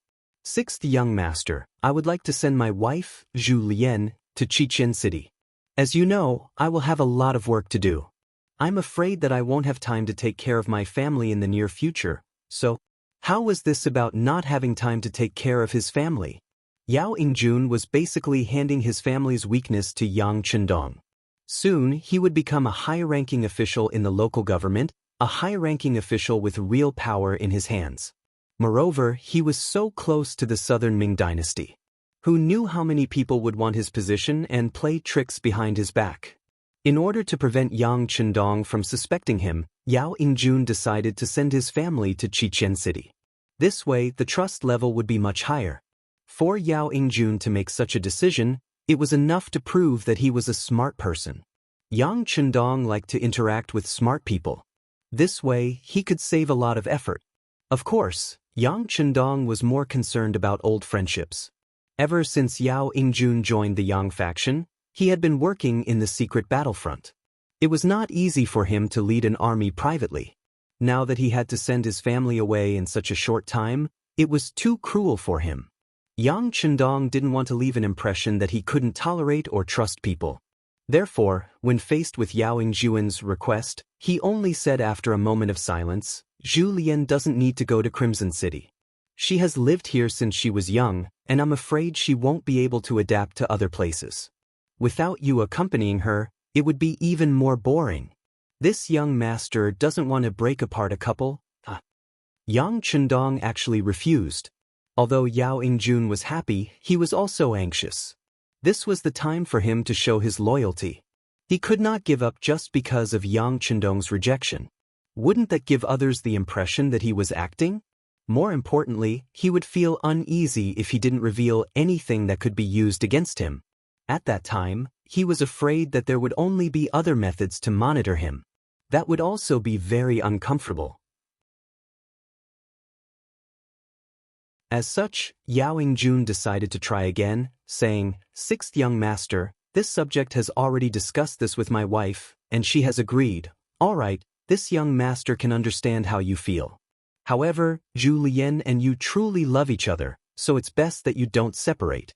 Besides, you're tired from work and need someone to take care of you. How about this? Don't you have 2 children? Send them to Crimson City to study with this young master's princes and princesses. They'll have feelings for each other from a young age, and in the future, they'll be able to help them achieve greater things. Perhaps they'll be even more impressive than you, their father." He had thought that Yang Chendong had rejected him because he had better methods to monitor him. However, after hearing this, Yao Yingjun's tears immediately flowed out. Even though sending his 2 children to Crimson City was also a form of hostages. However, it was undeniable that this result was much better than sending Zhu Lian over. At least, as Yang Chendong had said, letting the children interact with each other would be very beneficial for the children's development in the future. Yang Chendong had already conquered a lot of land, and there was no need to say anything more. His children would inherit a lot of the family business, and now that they had a good relationship with the future successors, many Yangxia generals hoped for this. Now that it had fallen on his head, it would be a lie if he wasn't emotional. Yang Chendong didn't like to see people cry, especially men crying in front of him, so he quickly waved his hand and said, "All right, wipe your tears. If you want to thank the young master, you have to do the work at hand well. If there's anything you can't solve, you can send a telegram at any time. If there's anything disobedient, you can execute it and report it. The young master will support you." This was equivalent to receiving an imperial edict. Yao Yingjun once again prostrated himself on the ground and shouted, "Long live the king." However, everyone knew that it wouldn't take long for this to become 10,000 years. At this time, Yangxia was so big that it had far surpassed the Great Ming. If Yang Chendong didn't become an emperor, the people below would probably be unhappy. Yao Yingjun left with a grateful expression, and it was time for Yang Chendong to leave Yunnan. Immediately, 2,000 black cavalry followed to protect them, and the Third Army's commander, Wu Sheng, personally led the troops to escort them. The group left Yunnan Prefecture and went straight to Nanning Prefecture. When Yang Chendong left the city, all the people in Yunnan Prefecture moved out. They came out of their own accord to send Yang Chendong off. It was because of this person's arrival that the people's lives had undergone earth-shaking changes. Not only did they no longer need to worry about war and personal safety, but everyone was also given a new piece of land and had a goal in life. This was something that many people had never dreamed of. Riding on the white dragon and looking at the scene of the people sending him off, Yang Chendong said emotionally to Yao Yingjun, who was sending him off, "Did you see that? Those who win the hearts of the people win the world. As long as the hearts of the people are there, there's nothing that can't be done. You local officials and officials must remember this." "Yes, this subject will remember," Yao Yingjun replied as if he had been taught something. Nanning Prefecture. Commander Tian, who was riding a horse outside the city. There were several teachers with him. They all knew that the 6th young master would visit Nanning Prefecture today. For this, not only did they clean up the city again, they also sent many cavalry to protect him. Today, the importance of Yang Chendong's safety was far greater than that of the Emperor of Southern Baiming. There were many Nanning people in the welcoming team. They stood on both sides of the road either out of curiosity or out of gratitude. Without the Wolf Fang special forces sent by Yang Chendong, all the people would have been killed by the cannons. Just based on this point, it was worth everyone coming out of the city to welcome Bugnam of Gojoseon. There was another group of people in the crowd. There were many of them, about 1,000 people. They were wearing the Southern Ming official uniform that was somewhat out of place. They were the Southern Ming officials led by the Southern Ming Minister of Rights, Xie Chong. After Zhou Xiang was allowed to leave Yunnan Prefecture, He rushed all the way to Guangzhou Prefecture and met the Minister of Rites, Xie Chong. After repeating the words of Badao River, Xie Chong could no longer remain calm. He left Guangzhou Prefecture overnight and went straight to Nanning Prefecture. Xie Chong couldn't guess whether Yang Chendong would continue to send troops or not. However, he definitely couldn't allow the 5-star army to send troops because of him. If he really did that, he was afraid that the emperor would be furious. He only had one head, and it wouldn't be enough to chop it off. After rushing for a while, he finally reached Nanning Prefecture before Yang Chendong. Xie Chong was smart enough not to enter the city.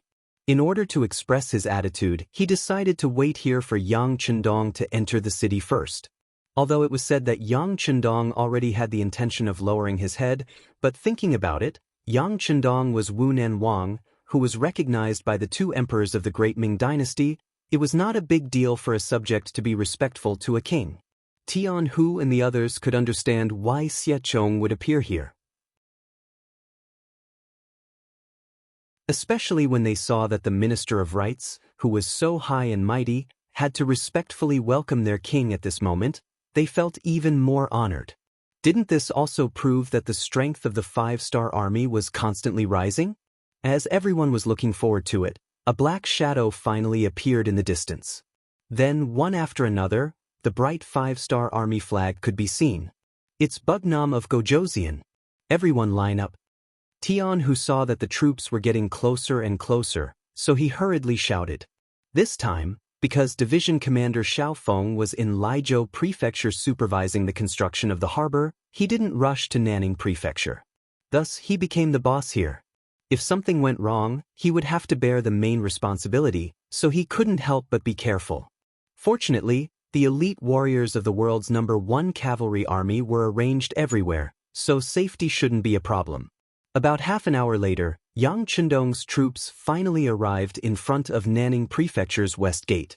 Tian Hu had already brought everyone to stand on both sides and saluted to welcome them. At the same time, his eyes were filled with excitement as he looked at Yang Chendong.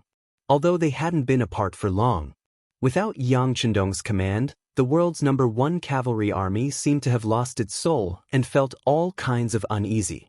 Now that they could fight side by side with the 6th young master, of course everyone was excited. You've all worked hard. Yang Chendong, who was riding on the white dragon, returned a military salute when he arrived in front of Tian Hu and the others.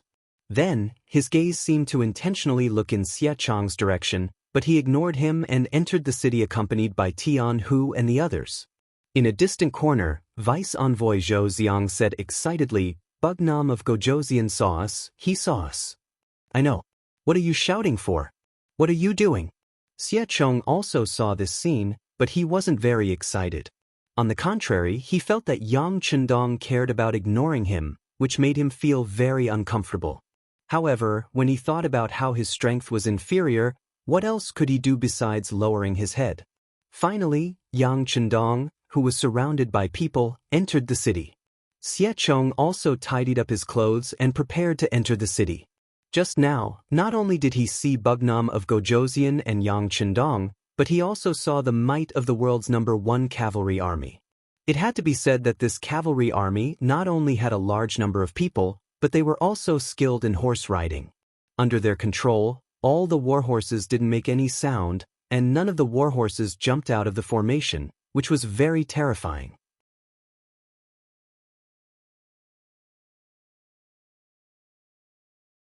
Chapter 16-17. It must be known that these were livestock, not humans. To be able to make them so obedient, it must have taken a lot of effort. Based on this, it could be seen that this cavalry was not ordinary. Xie Chong, who had learned riding and archery, had his own horse. He still remembered that it took a long time to tame it. In the end, he was only able to ride it. He could not reach the level of familiarity with it like the cavalry in front of him. Even a single horse could not do this, let alone so many war horses. From this point, this was an army that was not easy to deal with. Coincidentally, in the entire Southern Ming army, there were no decent cavalry. Due to the environment, the 2.5 million soldiers of the Southern Ming army were almost all infantrymen. Comparing them, wasn't it obvious who was superior? Thus, Xie Chong had a rough understanding of the strength of the five-star army. In his heart, he was thinking that it would be better if he could negotiate. As long as Bugnam of Gojoseon's request was not too excessive, so what if he satisfied him?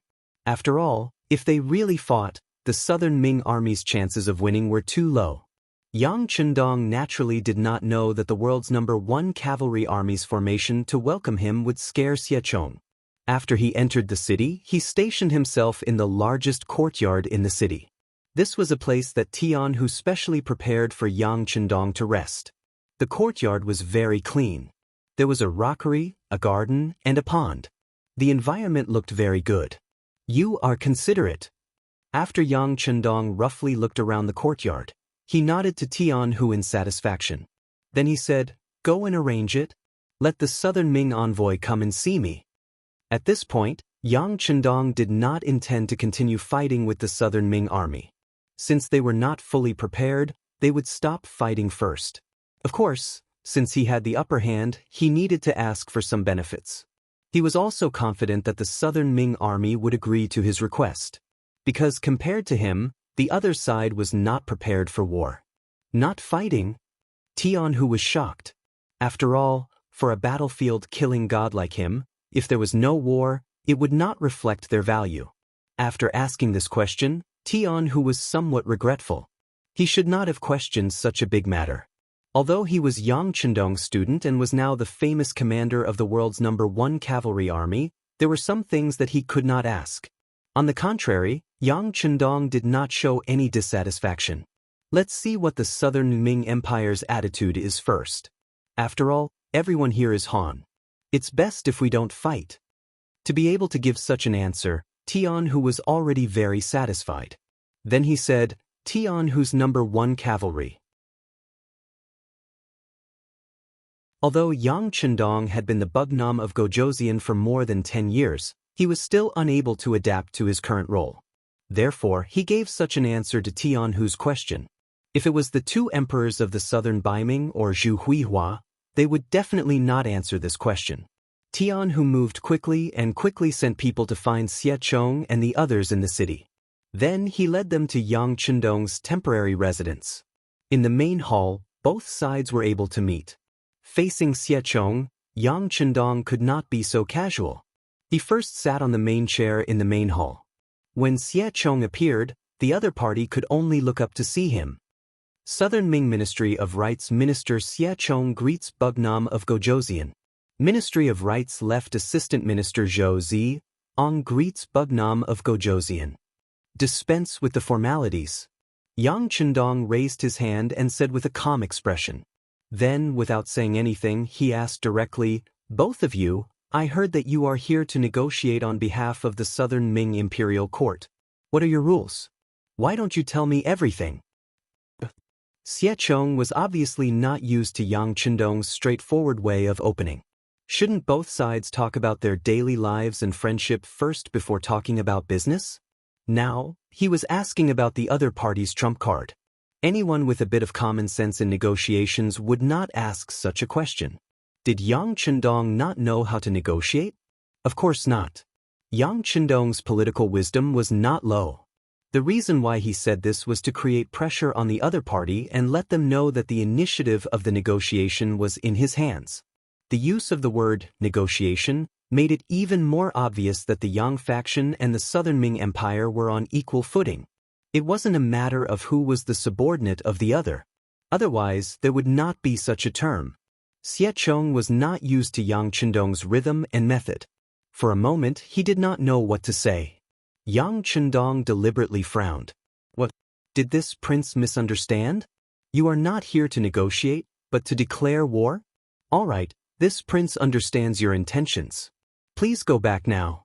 Please also tell the Southern Ming Emperor that we will meet on the battlefield.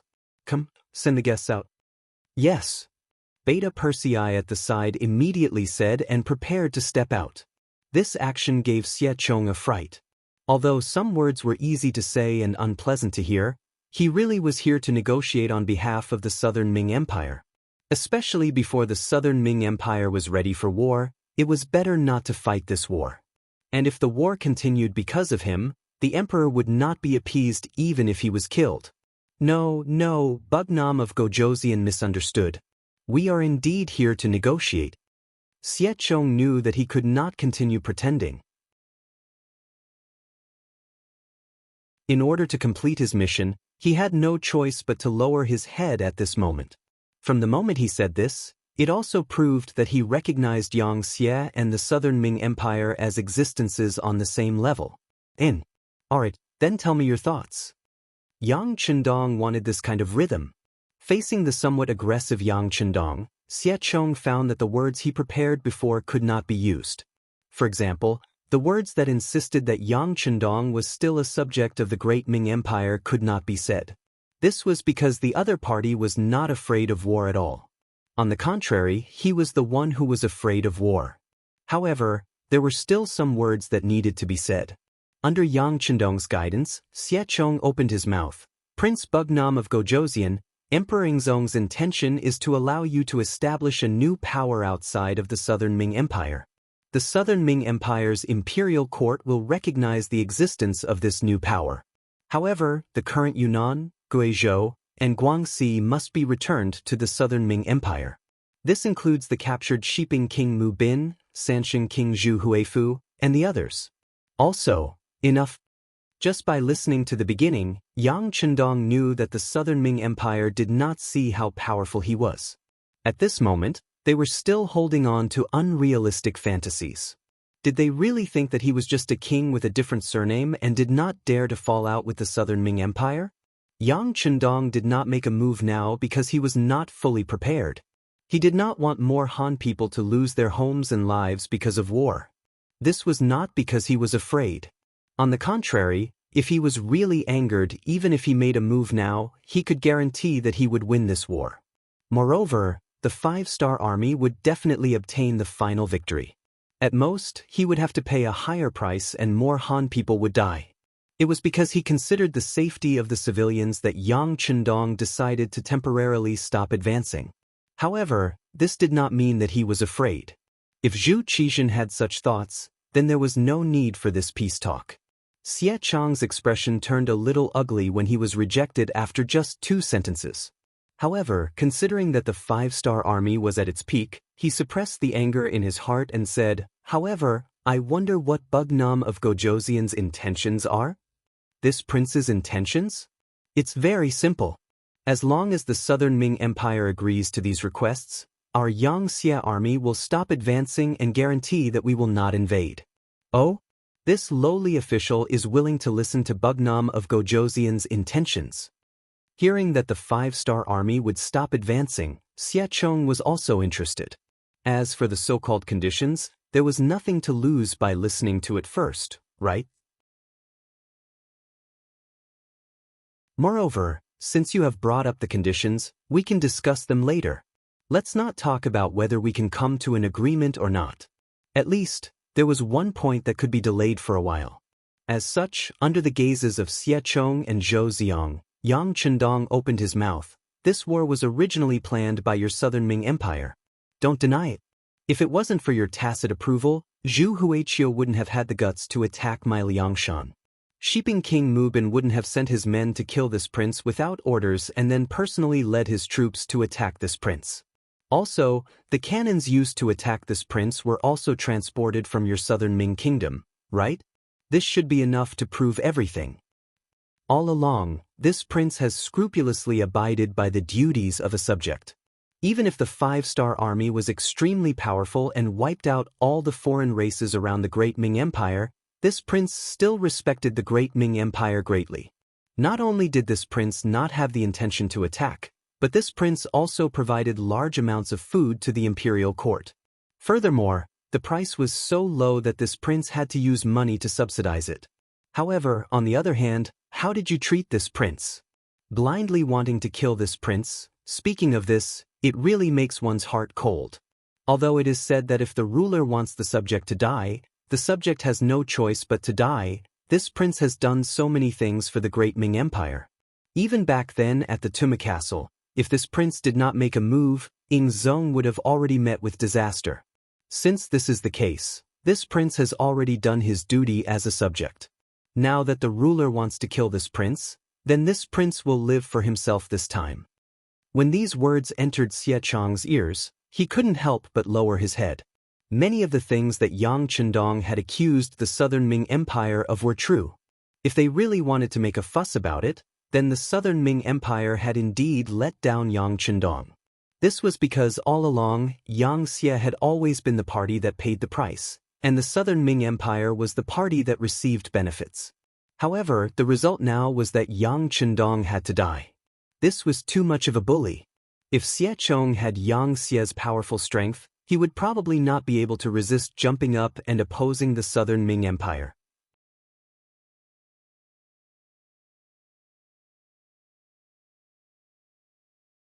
Chapter 16-18. Since Xie Chong did not speak, Zhou Ang was even more speechless. It was clear that they were the weaker side in this negotiation. Even if the peace talks ended, the Southern Ming Empire would only suffer losses. Even so, no matter who initiated the negotiations, the emperor would not be satisfied. At this time, there was no way to hide. Who would take the initiative to charge forward? Since the envoy and deputy did not speak, Yang Chendong continued, "Even if you are not benevolent, this prince cannot be unjust. After all, this is a place where the Han people live. This prince is also a Han official. If this prince does not have to use military force, this prince is unwilling to use it. However, this prince must give an explanation for the previous matter. This is also an explanation for this prince and the officials under this prince. Thus, I will raise the following conditions. First, the Southern Ming Empire must recognize Yang Xie's legal authority over Yunnan, Guizhou, and Guangxi. These territories were taken from Zhu Huiyun by this prince. It was also because of Zhu Huiyun's request that I went to Southern Yun Manor. Now that the development has been settled, there must be an explanation. Second, other than Guangdong's Laizhou Manor, the Southern Ming Empire also needs to open up Chaozhou Manor, Fuzhou Manor, Taizhou Manor, Ningbo Manor, Songjiang Manor, and Huayan Manor. Our Yang Xie can build a military port there. Of course, the sovereignty of these places will still belong to the Southern Ming Empire. Our Yang Xie is also willing to pay some rent. Third, as a fellow Han, this prince will definitely not watch the Han people suffer.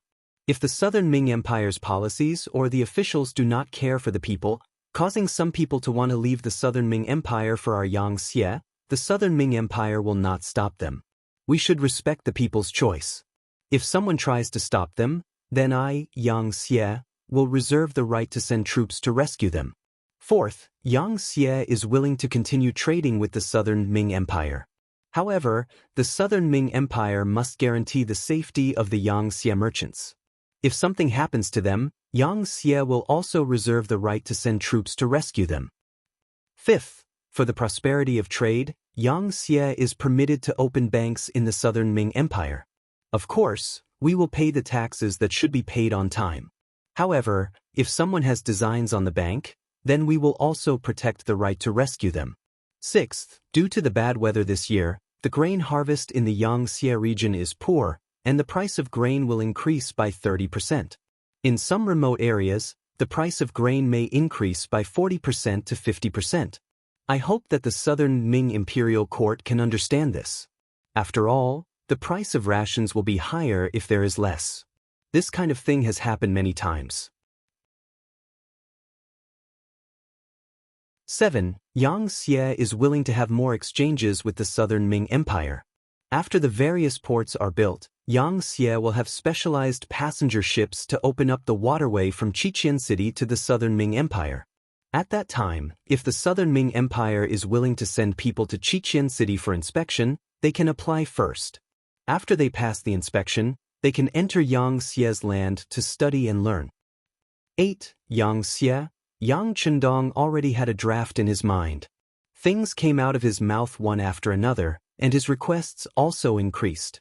Hearing this, Xie Chong could not help but break out in cold sweat. As for the specific terms of the negotiation, it still needed to be analyzed word by word. However, after hearing this, Xie Chong already knew one thing. That was, from this moment onwards, the Southern Ming Empire and Yang Xie were no longer subordinate to each other, although they were not in the past. However, from this moment onwards, the two sides were on equal footing. Yang Chendong's ambition had already been exposed. However, even if this was the case, what could Xie Chong say? Could he say that he did not agree? Could he say that the Southern Ming Empire would send an army to teach the Five-Star Army how to behave? If he could not do this, then it was better not to mention it. The situation was stronger than the person, and the fist was not as strong as the person. If he still wanted to reason with the other party, that was not courage, but stupidity. After nearly half an hour, Yang Chendong roughly explained his requests. Then he looked at Xie Chong's pale face and said, "This is only the preliminary negotiation outline that this king has drafted. As for the specific matters, I, Yang Xie's foreign affairs chief, will discuss it with Minister Xie. You can also send this general request back to the Southern Ming Empire's capital, so that the emperor will know first. However, there is one thing that this king wants to make clear. The Southern Ming Empire must agree to the above conditions. Otherwise, the Southern Ming Empire will be seen as insincere. Next, just treat it as self-protection. The Iron Cavalry of the Five-Star Army will not stop moving forward. At that time, don't say that I, Yang Chendong, did not take into account the relationship between the monarch and his subjects. K. Beta Persei, send the guests off." The tall Beta Persei immediately stepped forward and said to Xie Chong and Zhou Xiong expressionlessly, "Two sirs, please." If that's the case, this official will take his leave. Xie Chong also knew that there was no point in arguing at this moment. Rather than that, it was better to immediately write a memorial to inform the imperial court of Yang Chendong's request. As for what to do next, it was a matter between the emperor and the imperial court. He could no longer interfere. Xie Chong and Zhou Xiong finally left. At the back of the main hall, a similarly sturdy middle-aged man walked in. His face was dignified without being angry. Just by looking at him, one could feel a sense of ferocity. And he was Yang Xie's foreign affairs chief, Ma Dali. Generally, as a diplomat, they needed to look more amiable and friendly. This way, they would be more acceptable and their words would be more resonant. However, Yang Chendong did the opposite. His foreign affairs chief looked more frightening, and only this could better intimidate some people. After all, the current Yang Xie was incomparably powerful. The so-called negotiation ultimately depended on the strength of both sides. Otherwise, there wouldn't be the saying of weak countries having no diplomacy. It was precisely because they were strong enough that they needed to be tough in their diplomacy. This was something that Ma Dali did very well. He looked fierce, had a loud voice, and had a bad temper. He would often scold people if they didn't agree with him. However, it was this kind of life that was most suitable for the current Yang Xie. This time, Ma Dali was transferred over from Resin City to play this role. It was to put pressure on the Southern Ming Empire. Moreover, with Yang Chendong's current status, there were too many things that he needed to do. He wouldn't argue with the other party over something like negotiation. Ma Dali gladly accepted this task. Speaking of which, he could be considered an old member of Yang Xie. He had been the foreign affairs chief for nearly 10 years. This didn't conform to the Yang Xie's system of changing officials. However, no one said anything about this matter. Why was that? The reason was simple. Don't look at the Foreign Affairs Department's reputation. Because of the strength of the Five-Star Army, they would often destroy a country if they didn't agree with them. As such, the Foreign Affairs Department often existed in name only. It wasn't of much use at all, and there wasn't much for them to negotiate with. Over time, the Foreign Affairs Department's authority was greatly reduced. Anyone with ambition was unwilling to become an official in the Foreign Affairs Department. After all, what was the difference between becoming an official in a useless department and retiring? Ma Dali was extremely depressed because of this. He didn't believe that the Foreign Affairs Department would have nothing to do. He was just waiting for an opportunity. Although he had been treated coldly over the years, he still didn't give up. He was waiting. This was because he had carefully analyzed that their king was an extreme racialist. This could be seen from the rising status of the Han people. With this kind of thinking, they could deal with other foreign races and other countries, but only the Great Ming, which was the land of the Han, could not be so rashly sent out troops. Otherwise, it would definitely be a loss for the Han people. At this time, it was time for the Ministry of Foreign Affairs to help. Maud Ali's thinking was right. As expected, a telegram was sent to the Foreign Affairs Department. Yang Chendong personally asked Maud Ali to bring a negotiation team to Nanning. When Maud Ali understood the deeper meaning behind this, he organized enough people to take a boat and arrived at Nanning before Yang Chendong. Just like before, he had heard the conversation between Yang Chendong, Xie Chong, and Zhou Ziong. Now that he was angry, it was obvious that Yang Chendong wanted to hear his opinion. Previously, when he was hiding in the corner, he saw Xie Chong and Zhou Ziong's actions. At this moment, Maud Ali spoke with great confidence. "Sixth young master, don't worry. I will do my best to ensure that the great Ming agrees to all of our conditions." "Hee, this king believes that you won't. Department head Ma, feel free to do whatever you want. Even if the negotiations fail, there is no need to be afraid. When the time comes, our cavalry will directly enter Guangdong." Yang Chendong didn't want to give Maud Ali any pressure, so he smiled and said. Yang Chendong was working with the idea of slowly encroaching on the Great Ming's political power. However, if the Great Ming didn't cooperate, then he would have to cut the Gordian knot and take the initiative to send troops. Although this way, the losses would be greater, but it might not be a bad thing to take over the Great Ming sooner. Yes, this subject understands. Maud Ali was full of confidence when he heard this. With a powerful military backing, what was there to be afraid of? Maud Ali left confidently. Yang Chendong stretched and looked at Beta Persei, who had returned from sending the guests away. He smiled and said, "How is it? You've been out for so long. Do you miss Madam?" Beta Persei scratched his head and smiled embarrassedly. This cute side of him could only be shown in front of Yang Chendong. In front of others, he was the majestic Beta Persei who killed people like flies. "If you want to, then just say it. We have been out for more than 6 years. It's time to go back and take a look." When Beta Persei smiled, Yang Chendong already knew the answer and smiled as well. Over the years, Beta Persei had many women by his side when he was out on expeditions. Every time he captured a place, the powerful logistics department would organize the local women of different races to serve the 5-star army. At Beta Persei's level, the women who could be sent to his side were all beautiful women of different races. However, they were still not as good as his wife at home. "Can we really go back? This little one, I really miss my children." Beta Persei smiled.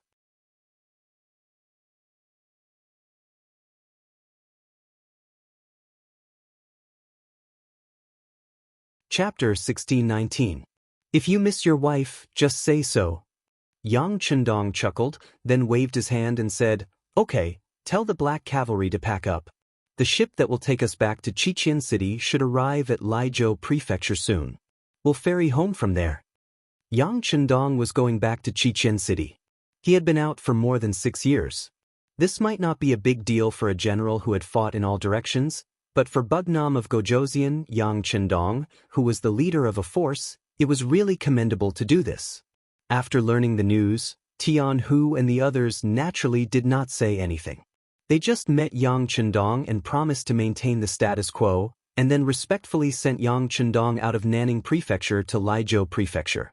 As Yang Chendong boarded the ship and headed for Chichen City, some changes also took place in the palace of Chichen City. In the palace, all the maids were in a hurry as they walked through the halls. The smiles on their faces were gone, and there was only some tension in their faces. If one looked carefully, one could even see some fear in the tension. Because just a few days ago, the 8th Madam's bedchamber was suddenly surrounded by a large number of palace guards, and then it was not long before Junko was ordered to be put under house arrest in the palace.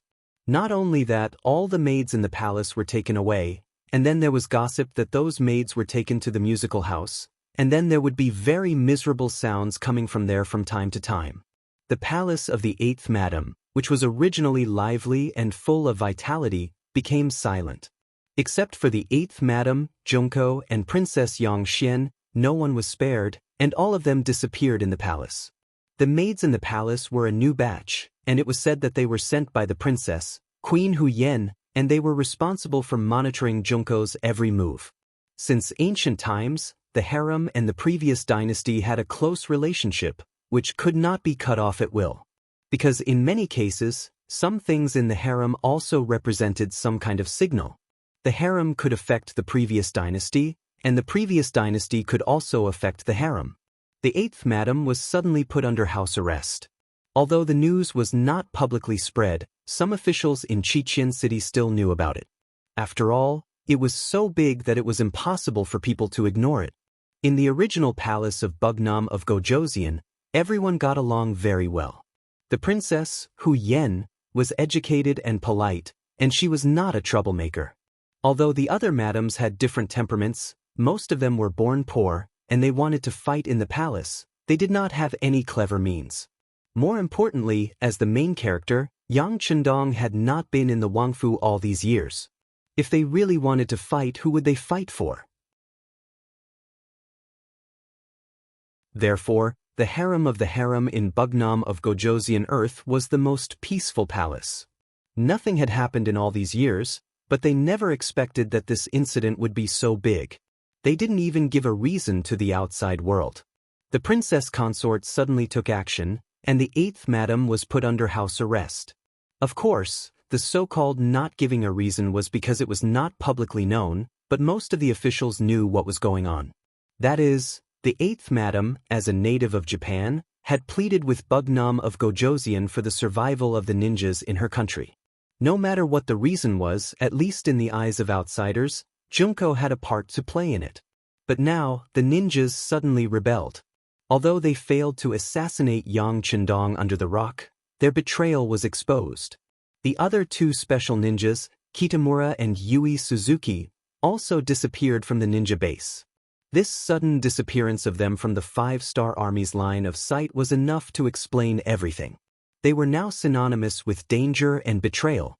Not to mention, more than a month ago, Bugnam of Gojoseon's 4th brother, Yang Yang, was assassinated in Nanjing, the capital of the Southern Ming dynasty. After investigation, the 5 assassins were all ninjas. All of this proved that they were dangerous. As the 8th madam, Junko, who had pleaded for them, naturally couldn't get away from this matter.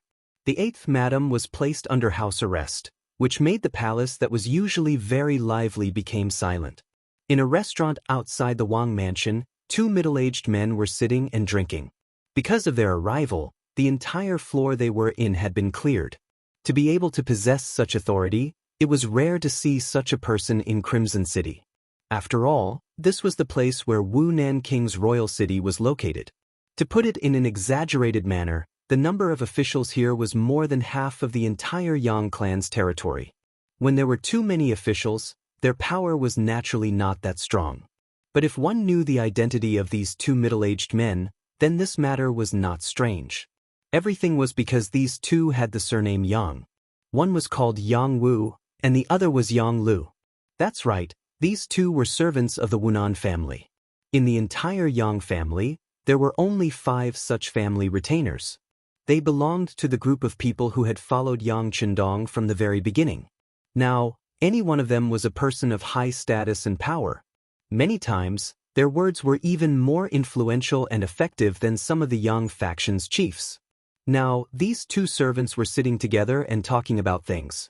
How could outsiders know? Any small matter that they talked about would cause a huge commotion if it was spread out. There's no need to be so formal. Yang Wu said with a smile as he took a bite of food. I'm used to it. Ha. Yang Lu laughed indifferently. Yang Wu understood Yang Lu's style. He knew that this person was prideful, lived a luxurious life, enjoyed life, and liked power. So, Yang Wu didn't say anything. Although doing this would have a negative impact if word got out, with their status and most importantly, their relationship with their master, Yang Chendong, they really didn't care about this little bit of impact. After all, if there was really someone who accused them in front of Yang Chendong just because they had booked an entire floor of the restaurant, they would at most be warned to be careful. However, whether the person who complained would be able to withstand the combined wrath of the two young family servants, that was something that they really didn't know. Yang Wu smiled indifferently, and Yang Lu didn't take it seriously either. Back then, he was reprimanded by Yang Chendong and even sent to the southern Ming kingdom to manage the intelligence department. Wasn't it because he was prideful and treated people to meals and received gifts every day? Since this impression had already been formed, so what if he went a little overboard? Not to mention, Yang Lu had his reasons for doing this today. It was because some words could only be said in front of the two brothers. It was really not suitable to be spread out. Fifth brother, is the eighth madam really under house arrest? Did those ninjas really listen to the eighth madam's words and betray the young master? Seeing that they were almost done eating and drinking, Yang Lu began to ask questions. If such a question was asked by others, Yang Wu would not only reprimand but also warn the other party not to inquire about it. If it was serious, it was possible that he would directly order people to arrest them. But it was Yang Lu who asked, so it was a different story. He just thought that the other party was curious. Yang Wu smiled and replied, "The matter is so big, how can it be false? The eighth madam is indeed under house arrest. As for whether she is wronged or not, it still needs to be investigated. There will be results before it can be determined. But in my opinion, whether the eighth madam did it or not, I am afraid that this matter has to be blamed." "Oh, why is that?" Yang Lu asked with great interest. "Do you still need to say it?" Yang Wu put down his chopsticks and organized his words. "The ninja's rebellion is a fact. Because the eighth madam had pleaded for her, it is not too much to punish her. This is also the first rebellion that appeared in Yangxia. If it is not dealt with heavily, what if similar things happen in the future? So this time, it can only be said that the eighth madam was unlucky and hit the muzzle of the gun. I am afraid that this matter will not be dealt with properly." "So it is." Yang Lu nodded as if he just understood, and then said, "Then in fifth brother's opinion, how should we solve it?"